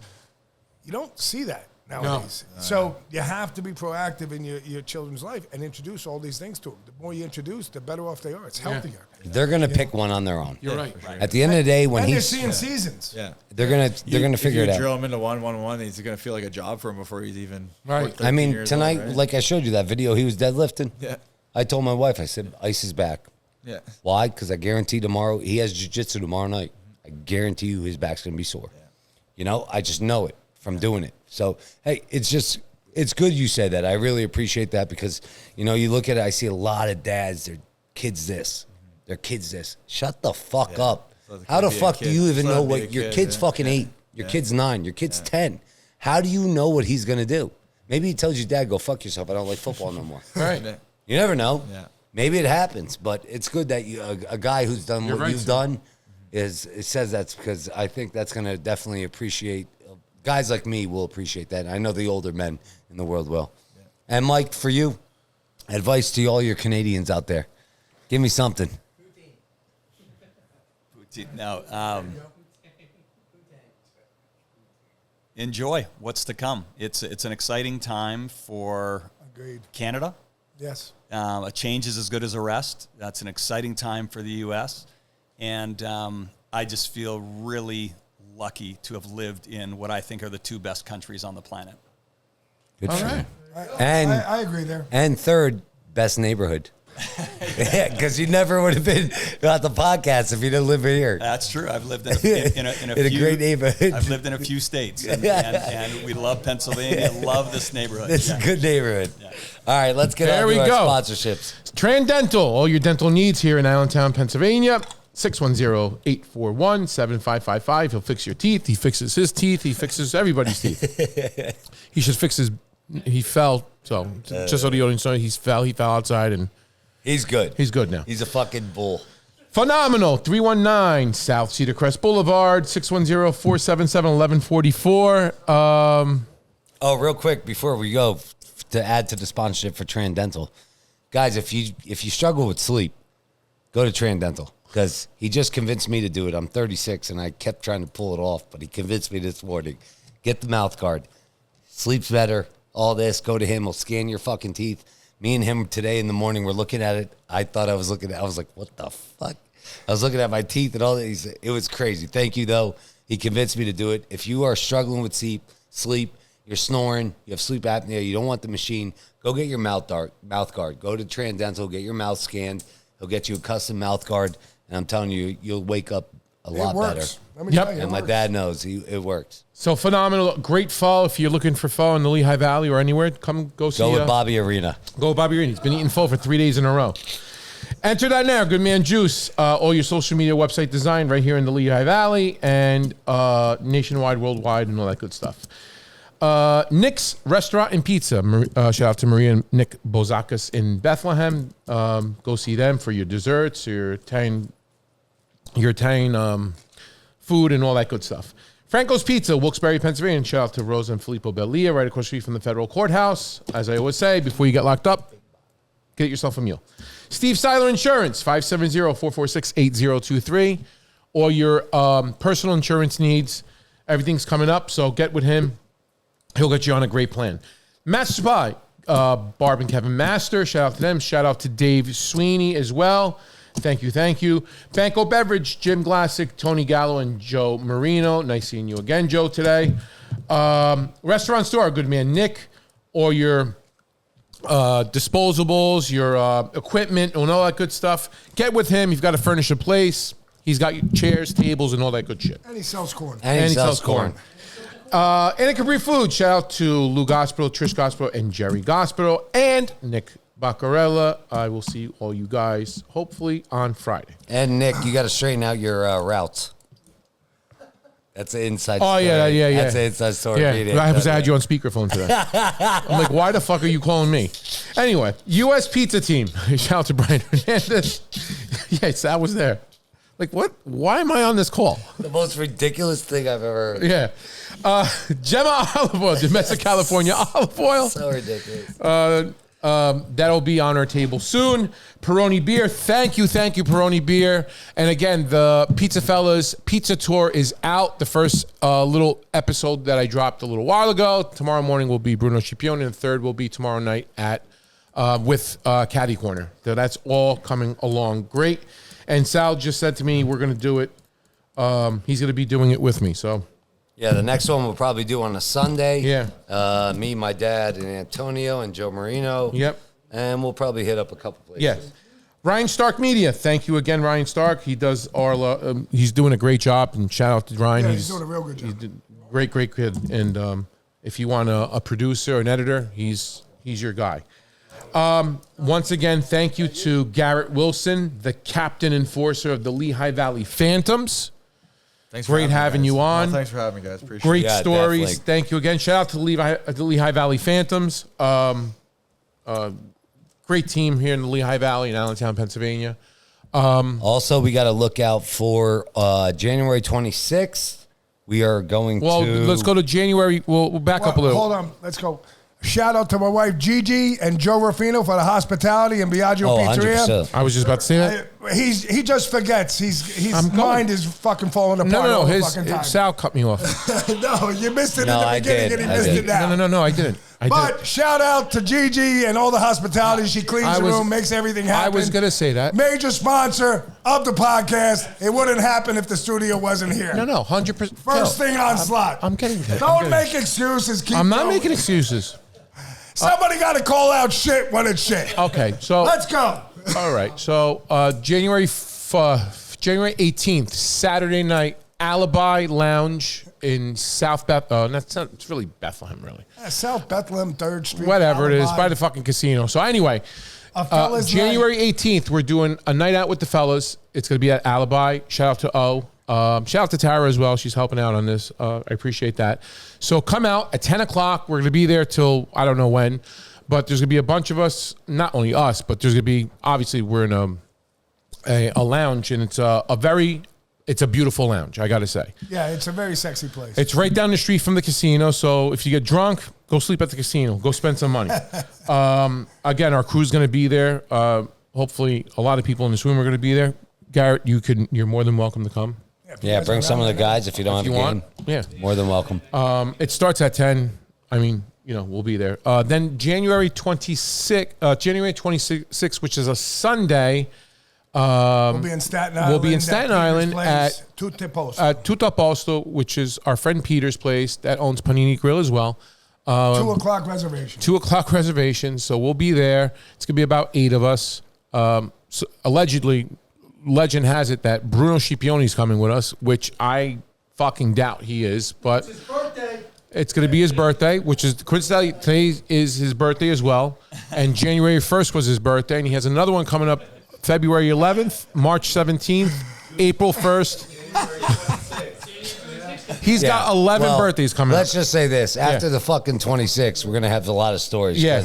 I'm going to be miserable in the fucking car with all these fucking people. I got to eat. I got to go to the bathroom. I got to do this. I got to do that. And I'm going to be sitting there like, I'm going to bring a whole bottle with me. So this is 2025. We had a great year at 2024. We had our Christmas party. Again, shout out to Orchid Steakhouse, to Jensen, Samantha, great job. To Jordan at Seven Sirens. And you know what, though, real quick about that? What? You know how many comments they had on that video where they said to me they were in shock I chugged all 3 espresso martinis? Oh, really? And they were like, what is fucking wrong? I saw one person goes, what's wrong with that fucking guy? And that was pretty ridiculous. And shout out to Alibi, because that's where we finished off the night. Shout out to O for opening the doors for us. But we got a lot coming up, guys. We have a lot coming up. So at the end of the day, PizzaFellas podcast, 2025. episode 62, 2025, knock on wood. And thank you to, again, Biagio Pizzeria. I'll say it. And me and my dad want to say, I know my dad wants to say it too. Thank you to our staff at Biagio Pizzeria. Oh, yeah. Because the shit that we went through in the past month in December, I'm going to tell you right now, there's not a restaurant around here that's a pizza shop that did what we did. And knock on wood, success keeps coming with Trump coming on. And you know what? Not Trump 2024 anymore. Just let's make fucking America great again, baby. Right. Cheers to Garrett. Cheers to Lehigh Valley Phantoms. Success. As I always say, thank you for coming out. God bless and good night. And good luck to you and your family with the new baby coming on, Garrett. Cheers. Thank you, buddy. Fuck, what is this? That's tequila. Cheers, guys. We're out.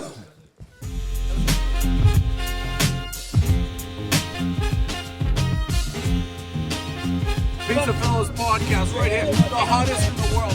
It's a PizzaFellas podcast. Turn speakers up, we better have a blast. Grab a drink, fill a glass, light a cigar, come on, let's make it last. Pizza Talk with Sal and Joe, Oliver, Antonio.